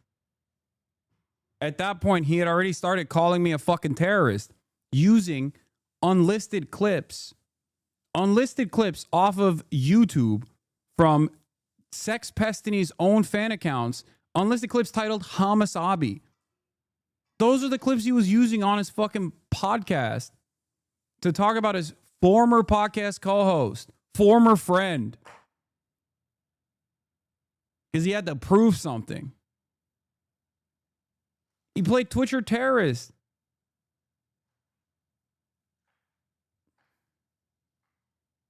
After he went after the Arabs podcast for the Sabra Hummus shit alongside the ADL and successfully got a bunch of content creators banned for making a tier list, a joke tier list, where they stated that liking Sabra Hummus was the equivalent of being the least Arab coded. Okay? Like a bunch of black content creators making a tier list about who has, a joking tier list about who has the N-word pass, right? If they were to sit there on stage and then say, person who has the pass at the top of the tier list and person who puts raisin in their potato salad in the bottom of that tier list. Okay? No, don't say it's fucking still weird. Shut the fuck up. That is a direct analog here. Yeah. If they did a who has an invite to the cookout. Okay? Not the N-word pass, but like who has an invite to the cookout, if you want to fucking call it that.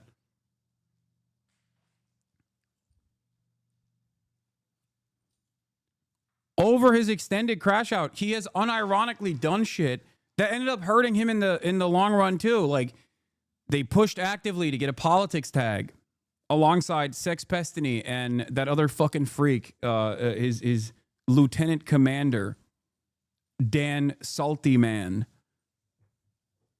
working with literal congresspersons trying to get me banned before the election with no real reason other than pure malicious intent. Like, these guys don't give a fuck about anti-Semitism. What are you kidding me? They fucking say anti-Semitic shit all the goddamn time. Yeah, Dan the Diddler.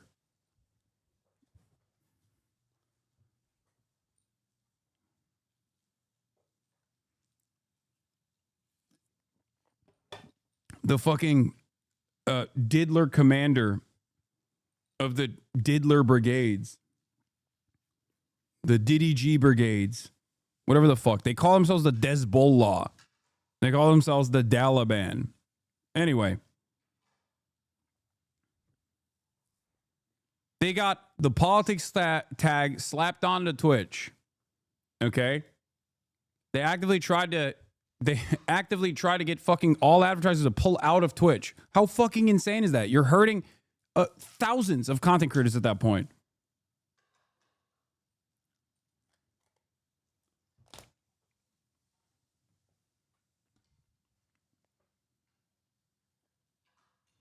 And it's not like like this was also in broad daylight too, until a Bloomberg article written by a fantastic reporter basically revealed all of this targeted Gamergate style brigading, this relatively sophisticated brigading campaign. And then they had to delete all this shit. And there wasn't a moment where I was like, I'm being gang stalked. You know what I mean? I didn't fucking run around and lose my goddamn mind. I just kept my head down and just kept doing what I do. Which is ironic because that's what I wanted Ethan to do from the beginning. Just stick to the fucking goofs and gaffs, man. You're hurting yourself. You're hurting yourself in this process. You're the shadow of what you once used to be. You know what I mean? You're killing your own audience in this process.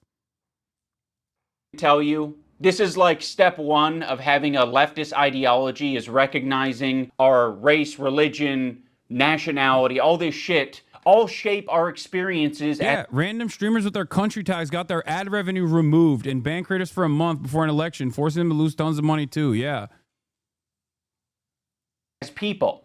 That's the reason why it'd be better served to have this conversation not with myself, but with an anti-Zionist Jewish person. Why does it matter if they're Jewish?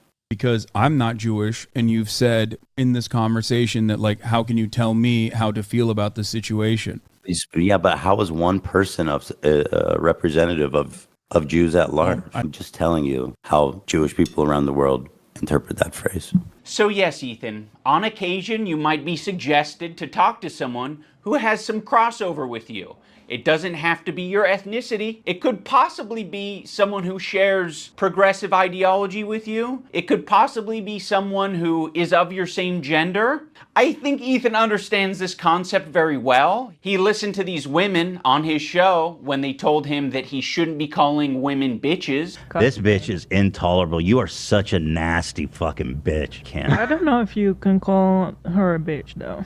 She is a bitch. She's a fucking bitch. Okay, You're right. I'm I call her a see you next Tuesday. Listen, you have. I'm curious, what do Lena and Sam think about it? I wouldn't be okay with that. Yeah. Yeah. Yeah. I feel like that it's for the girlies, Ethan. But I So agree. you guys all seem to be in consensus that We it's in are. poor form. I think to respect the women here in the room, I'm going to have to pass on saying that. Can he ever say a bitch towards a woman? 60% yes. Jesus Christ. The infantilization of Ethan Klein is fucking nauseating. He's not a child.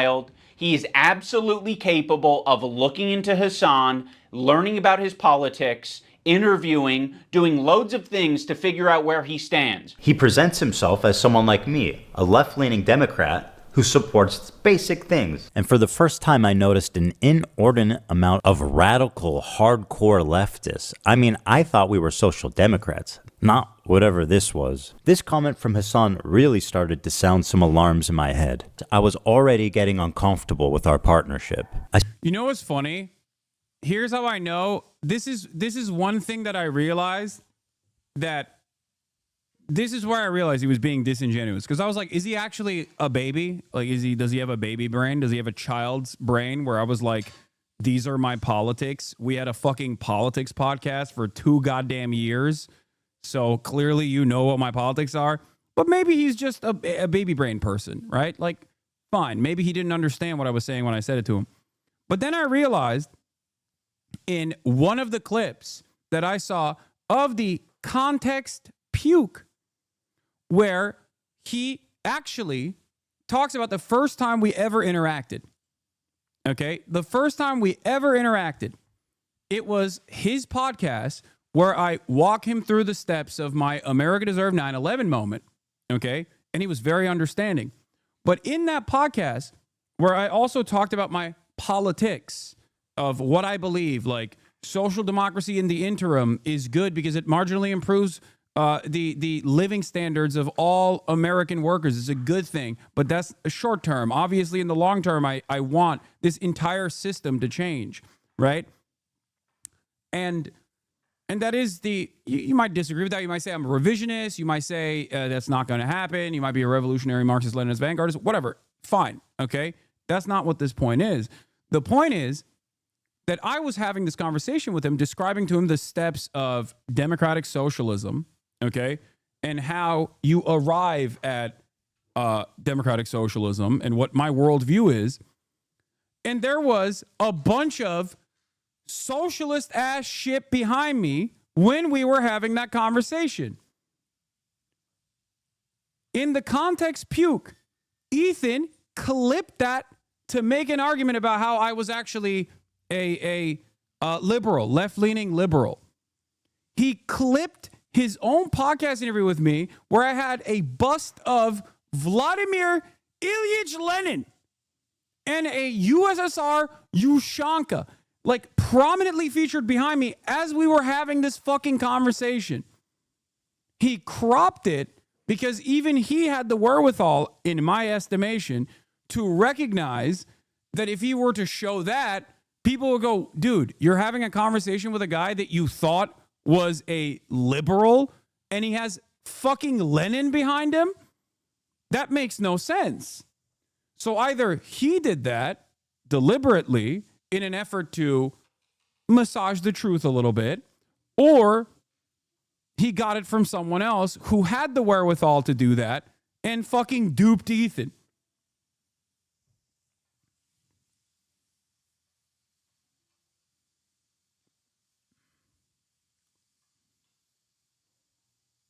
I started to wonder if I had any idea who this guy actually is. You made how many episodes with Hassan? Like, this guy made a fucking program with the biggest mega leftist on the platform. Now he's acting like he was tricked and he was incapable of figuring out what this guy's beliefs were. Bro, I didn't make the fucking leftist program. You did. You made fucking, 60 some odd episodes of this shit for hours talking to this guy? You didn't have a problem with any of it until, Ethan talks about being aware of Hassan's 9/11. Yeah, it's so funny. He's like, oh, you groomed me as a 38-year-old adult. You groomed me into thinking that you were just a fucking liberal.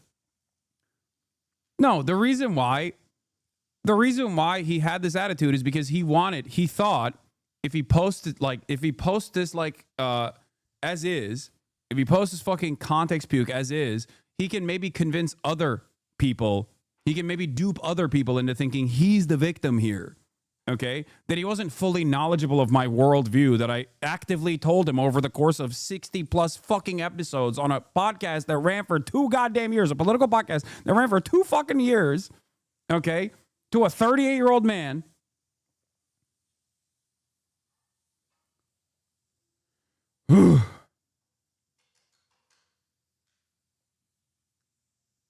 Because he hopes that his audience will watch that and go, oh my God, he is the victim here. Oh my God, maybe I'm the victim. Maybe Hassan actually lied to me too. And then he fucking slapped on a compilation of me saying, I hate liberals. Okay? Ironically demonstrating why I hate liberals in the process. It's like, he hates you. You're a liberal. He hates you. You're a Democrat. He hates you. He hates you. He hates Democrats. Comments and then sort of leaves it at that. Like it was just a joke. Actually, I think Ethan describes them as edgy moments or jokes. You might remember him from such classics as America deserved 9/11, dude. Fuck it. I'm saying it. Now, to be Yeah, you didn't know I was radical? clear, I knew about all these edgy and controversial jokes at the time we made the show together. Controversial jokes. Because who am I to judge? No, Ethan, those aren't jokes, right? When someone makes a controversial statement like that, that's not them trying to be funny. I can understand why you would conflate the two. That is someone who is extremely frustrated and passionate about a particular topic. In this case, American imperialism and terrorism. You could have looked into that. You could have talked to Hassan a little bit more. He did. He did. You know what's funny? Wait, hold on. Let me see if I can find the fucking first ever Ethan Klein, H3H3 Productions, Hasanabi. Let me see. There's so many fucking things that he's posted about me that it's going to be impossible to find the original video. I don't know if any chatters will see it. Where is it? Where is it? Where is it? Where is it? Yeah, I can't find it. Maybe you guys will have it ready to go. Oh, here it is. Unfortunately, or this notion that like we're all going to become millionaires. By the way, fucking Lenin, Che Guevara, USSR Ushanka, right there, okay? Let's see. South Carolina, Bernie versus Trump, marginal differences in policy. By the way, this is where I literally talk about, all of my worldview and whatnot. The slippery slope, racism, crime, poor people, social fabric, Muslims, white evangelicals, Turkey, America, Alex Jones. Is this where it is? The America Deserved 9/11, where I talked about like what it is? I must have hidden all of my thoughts. All of my thoughts were hidden to him. When he called, 4 years ago, when he called Hassan a liberal, Hassan's soul died. 4 years ago.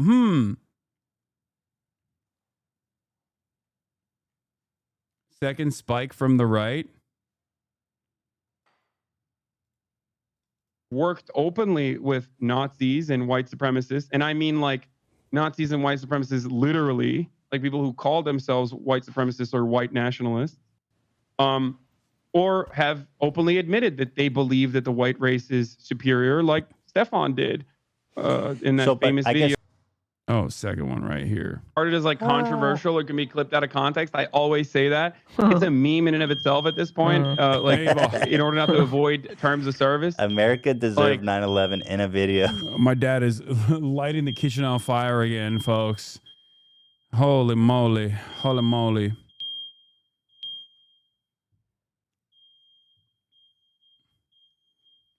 Okay. I might have to deal with this real quick. Hold on. Okay. It's just so ridiculous. Does it work? Well, I got banned, so I don't know. No, I don't think. Capabilities. So that's part of what we're doing. And the other part is just knowledge. We want to know. Someone said, is that 54? Is this it? This. Yeah, cancel culture, by the way, exclusively a leftist idea, yet for some weird reason, Republicans love doing it and manufacturing outrage.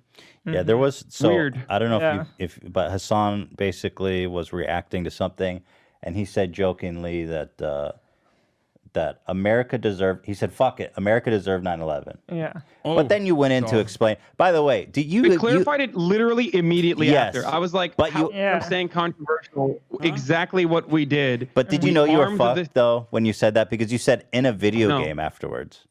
No, because everyone was like, why did you say that? You're going to get banned. So I was like, what do you mean? If you watch the entire video, I go, fuck it, dude, I'm saying it. Yeah. And then I'm like, how is anything I'm saying controversial? We literally armed the same groups and caused destabilization in the region.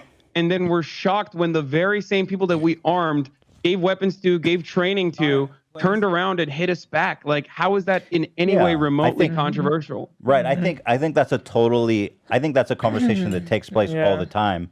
I think it's just the way you said it. People were like, "Oh, here we go. We got this young Turk," and then you're associated with the Young Turks, who, by the way, Alex Jones calls the Young Turds, which I think is hilarious. Oh, I love Alex Jones. He apparently did a broadcast of that. I've got the video. I was hoping to watch it with you. Yeah, I'm so happy. Like, I was so happy. I love Alex Jones. I mean, it's very unfortunate that due to our completely destroyed public education system in this country, that like people take him seriously and then literally act on the psychotic things that he says, and that we can't all just appreciate him as like incredible content. Oh my God, incredible so funny. content. Well, here, let me like performance art. And yeah, wow, Ethan Klein, completely aware of how people can clip things out of context. Where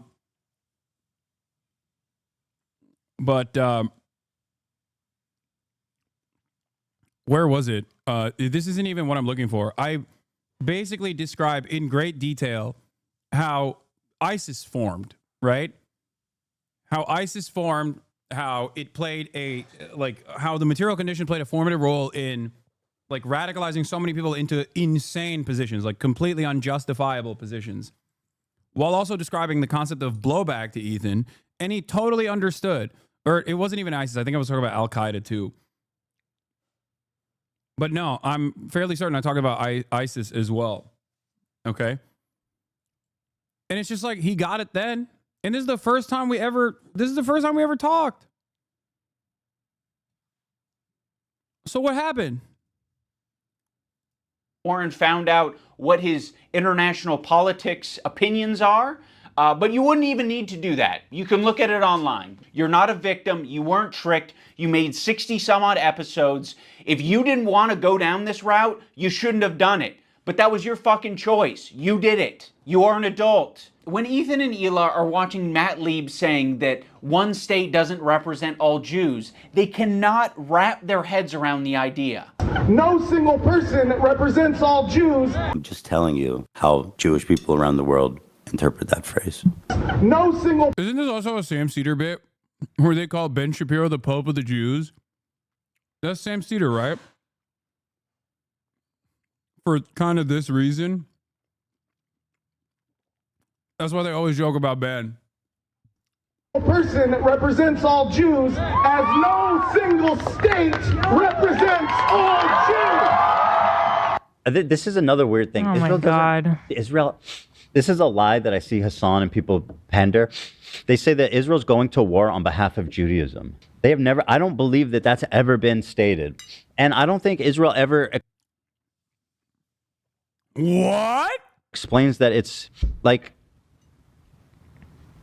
it's in the Constitution. What are you saying? How can someone so aggressively try to defend Israel and be so fucking oblivious, dude? That's crazy. There was a whole law change in Israel. There was a nation-state law that dictated that Israel was a nation for Jews, by Jews, and only for Jews. I'm paraphrasing.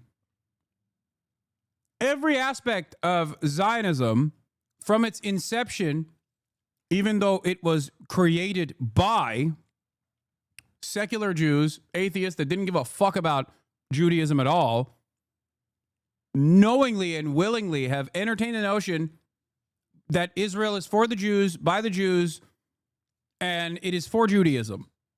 It is in everything that Israel does. It is a false conflation. Why would you, on the one hand, adopt that framing? Yes, the law that I'm talking about is the basic law. Israel is a nation state of the Jewish people. This was quite controversial at the time. They were like, what? This is weird.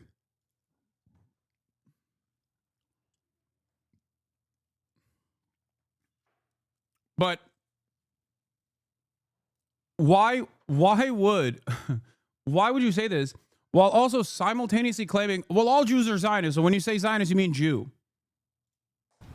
I think Israel says it's a place where Jews can go. Israel's just a place Jews can go? With that slogan, we might actually have peace. You know, if that's all you're defining Israel as, is a place Jews can go.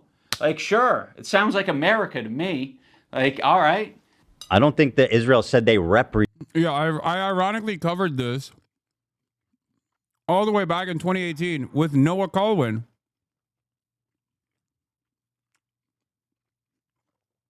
Especially because none of my thoughts on Israel were ever hidden. Ethan knew my thoughts on Israel. I suspect he must have.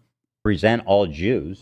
I don't think that's a stance. We're like, hey, displacing Palestinians is all Jewish people.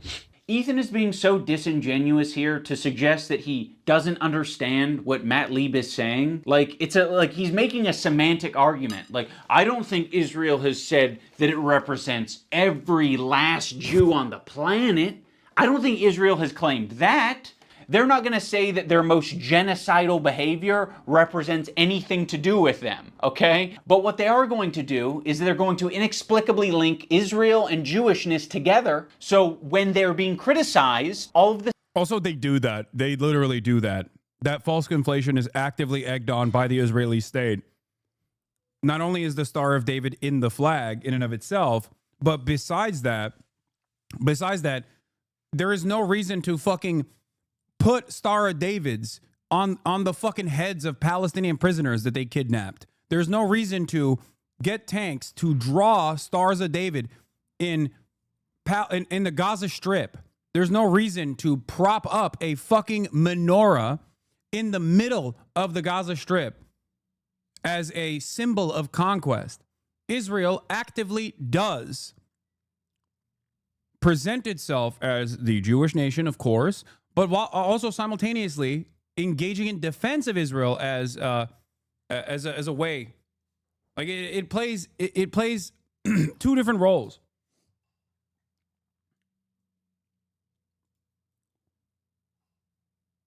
Look at this. What do you think this is? Why are they doing this?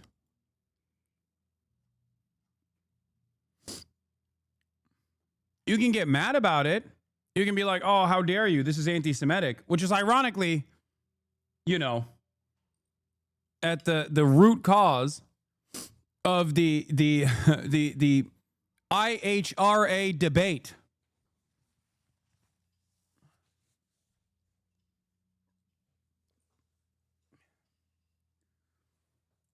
That's why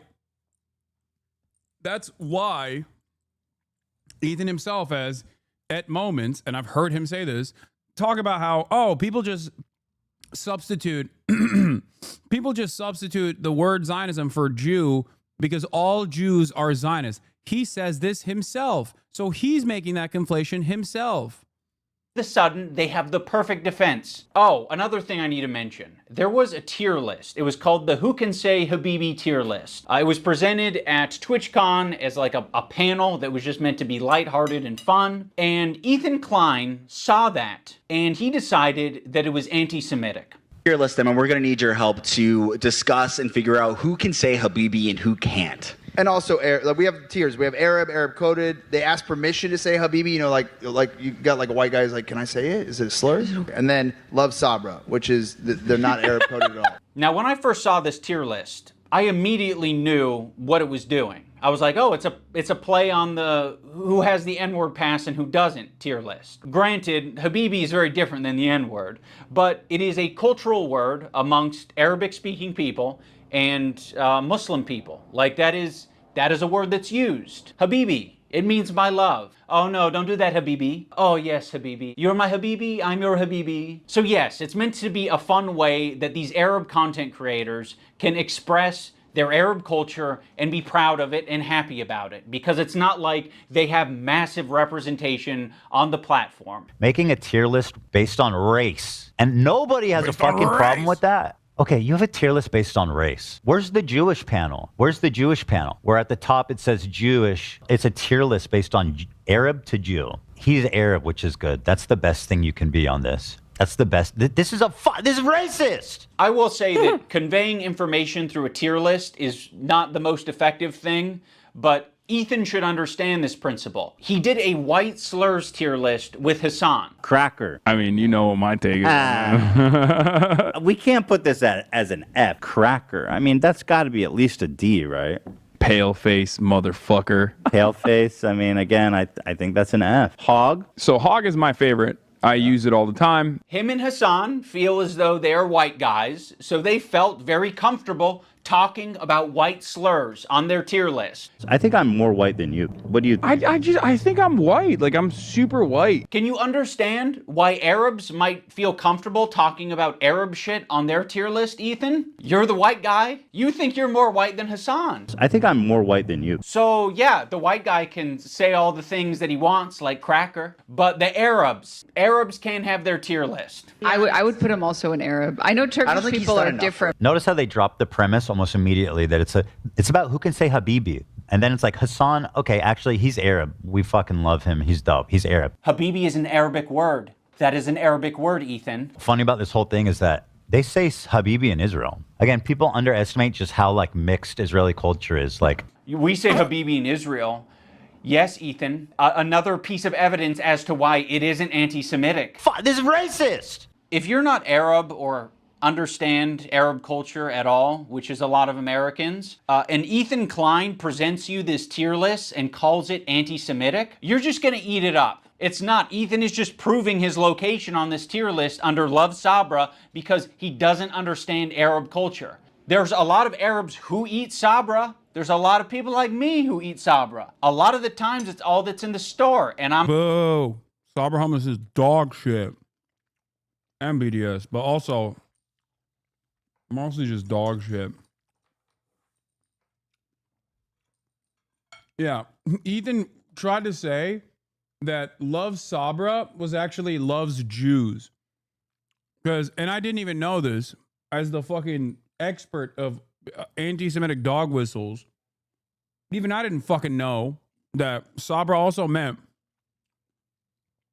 cactus or Jew born in Israel. That's what it was. I don't think a single person knew that when they said love Sabra. They were talking about Sabra hummus, which is dog shit. You know? That's it. But Ethan did that classic thing that everybody loves doing, where you just think that no one is capable of making jokes. And perhaps for Ethan, it's hard to discern when someone is making a joke because they didn't falsely smear someone as a fucking pedophile. You know, that's the only type of quote unquote jokes that Ethan makes. So it's confusing to him. He's like, is this actually a joke? I don't understand. Why is nobody fucking defaming another person randomly for a minor disagreement? I'm gonna buy it and I'm gonna eat it, but it is not the good shit. Like the average Arab American, they're gonna go in the store and the only option they have is fucking Sabra. And that sucks that that's the only option, right? Arab communities and distribution facilities are not widespread across the US. So what are they left with? They're left with a common, relatable, shitty hummus, which is Sabra. And what's so fucking pathetic about this whole thing is after he was able to get these Arab creators banned off of Twitch for 30 days, he goes on to talk about how bad Sabra hummus is on his show. I don't think anybody prefers Sabra over homemade like restaurant quality hummus. You know, it's what's there. Like weirdly fluffy. It is Sabra. fluffy. Weird. Yeah. I would buy it sometimes and eat it. It's not the best. The problem is with Sabra, in my opinion, it's only good for the first 2 days. For some reason, like when you eat this Sabra shit, it just feels so much heavier. And imagine eating a whole fucking vat of Sabra. That's crazy. Yeah. I've never liked hummus. Oh, okay. Well, you hate Jews then. I don't. And Arabs. Yeah. This is racist. Yeah. It's crazy that after he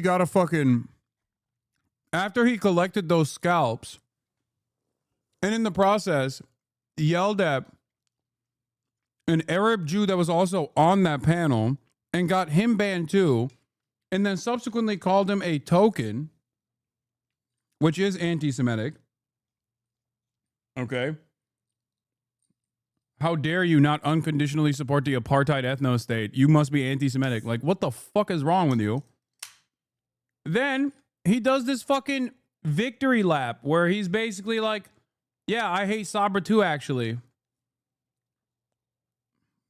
You are not allowed to hate Sabra. He made a fucking video about it where he was like, Sabra is in the fridge of every Israeli Jew. What the fuck? It's our national pride or some shit. Yeah, it's almost like you can have a discussion about Sabra hummus being a bad hummus without it being at all related to a Jewish thing or an Israeli thing. He can have that discussion as much as he wants on his podcast because we all know his intentions aren't anti-Semitic.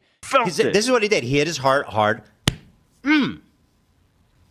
The Zionism is leading to not accepting other cultures, embracing their own culture, and instead thinking that that is an attack on you. There's this incident on the podcast where they were reacting to Cutie Cinderella, and Ethan was laughing during it. So that ended up being a pretty important wake-up call for Ethan. He made an apology video directed at Cutie Cinderella, and it was graded by a professional psychologist, Dr. Kirk Honda of Psychology in Seattle, and Ethan got an A+ rating.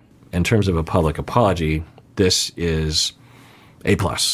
Ethan won't stop talking about his A+ rating. You know he rated my apology to Cutie Cinderella a perfect score? A perfect 10. A perfect 10 out of 10? Literally 10 out of 10. Go back. I can teach you how to make a Right. good apology. I'm the best at 10 out of 10. I know what a perfect apology is, lady. You fucking don't. Is my perfect apology in this PowerPoint? Dude, I got a perfect 10 out of 10. This one is actually best apology, so. Ethan Klein, you guys, oh my God. I was trying really hard to think about an impactful moment during this video. Like, could I do something that would really wake Ethan up? And should have reviewed his N-word apology. Does he have an N-word apology? I genuinely don't know. I actually don't know.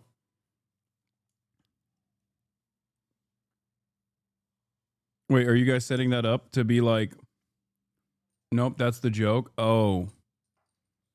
Okay, well. My mistake. My mistake. I don't know if this came from a good place or not, but I came up with the idea of getting Ethan's grade changed from an A to a B at least. So I went to visit Psychology in Seattle. I'm not confident that Kirk will change his grade, but it's worth trying. And, you know, we might learn a thing or two. Xander! Probably get pretty low marks. Unlike me, perfect score, 10. I said, hey, Lud, no wig drama. Why are you such a spineless coward of a person now that you've inserted yourself and your girlfriend into this conversation? Okay, iDubbbz, I hear you. You're in the room with me right now. I hear you. I hear your request. I understand it. I can understand where it's coming from. And I guess have a policy that when there is a grade for an apology, I am just grading that discrete apology as I see it without taking any consideration of prior or future behavior. If you're wanting me to comment on the overall behavior or the recent behavior from the clips that you have shown me, I believe that Ethan is a good person and that eventually he will feel sorrow and will feel sorry and will apologize, and I will be there to evaluate that apology when it happens, which I know it will. Oh, brother, this guy stinks! Unfortunately, Kirk did not change his grade, but that's okay because this is the internet. Anyone can have their own official apology rating system. So I'm going to rate Ethan's apology a B-. That's just based on my own feelings and my own rubric. When Psychology in Seattle was watching these video clips of Ethan, he said that it looks like Ethan could just use a hug. Now, of course, it kind of pisses me off to hear that shit because I'm like, what are we doing? What are we saying? He needs a hug? No, he doesn't need a hug. He needs a good fucking ass whooping is what he needs. I think something that's very important to me in bringing back Content Cop is to be fair. I think that was something that was not illustrated in previous Content Cops that I think should have been and probably wouldn't have left me with so much regret. Ethan deserves all of the criticism that he's getting. I think it's very valid. But I also think at the end of the day, we should acknowledge that he's human because he is human. And he is in a situation that's making him extremely scared, paranoid, defensive, sensitive, and I'm sure other features and feelings. In the spirit of Kirk saying that it looks like Ethan could just use a hug, I have challenged some of his most powerful haters to put down the haterade and just say something nice and charitable about him, because I think he deserves it. I just wanted to say that I respect that you are genuinely yourself on the internet. I think a lot of other people respect you for it as well. I think that's a big reason why people were drawn to your content in the first place. I think that's a lot of the reason why your employees chose to work with you over anyone else. Ethan, I think it's respectable that you even began this journey to leave behind the anti-SJW crowd and step into a more empathetic worldview. I know it's not easy. Ethan Klein, I think that when you are being goofy, when you're being silly, when you are being lighthearted, and just having fun with your friends, I think that is when you're at your best. So I'd love to see more of that. That'd be sick. I will be reading my letter off because I don't want to sound robotic. H3 used to be the sports for good that I used to watch. I hope that one day gets back to what I remember. You were one of the inspirations for me to start creating content, so all this has stung. I hope you really hear this, and I wish you the best. I think Ethan Klein rocks a buzz cut pretty good, and I think he's got a good choice of facial hair. I think it's really cool what he did 8 years ago, fighting that frivolous lawsuit. That was pretty fucked up, and fighting it, you know, he changed YouTube for the better. And I thought that was cool because I thought it was like he was fighting for free speech. You know, I also see the dynamic of Ethan and Neela. I'm like, fuck, like, it's really hard to be a couple online and see people attacking your partner, and it's like, okay, like, if you come to their defense, that doesn't always help them, right? Sometimes that makes it worse for them. And I have been kind of slipping into a very unhealthy place where it's gotten worse and worse, and I get criticized more and more, and I get more defensive and more hold up, a feeling of almost infallibility, that I could take anything on. It led me to make a lot of mistakes, and then when I was criticized for those mistakes, then I would act extremely defensive and nasty and not really processing them in a healthy way. Goddamn. Cinema. Where's yours? I didn't do one. I'm glad that other people did.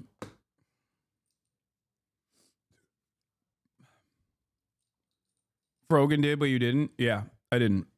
Partially because I don't think it would have been helpful. The reason why I don't think it would be helpful is because, and this is what I told IDUBBZ at the time, I was like, listen, I've made my position known in terms of wanting Ethan to get better, and I've said it so many times that at this point, it literally is just repeating the same thing that I've said over and over again. And that I don't think he will ever view it charitably. Like, I just don't think that he will look at that and see it as productive.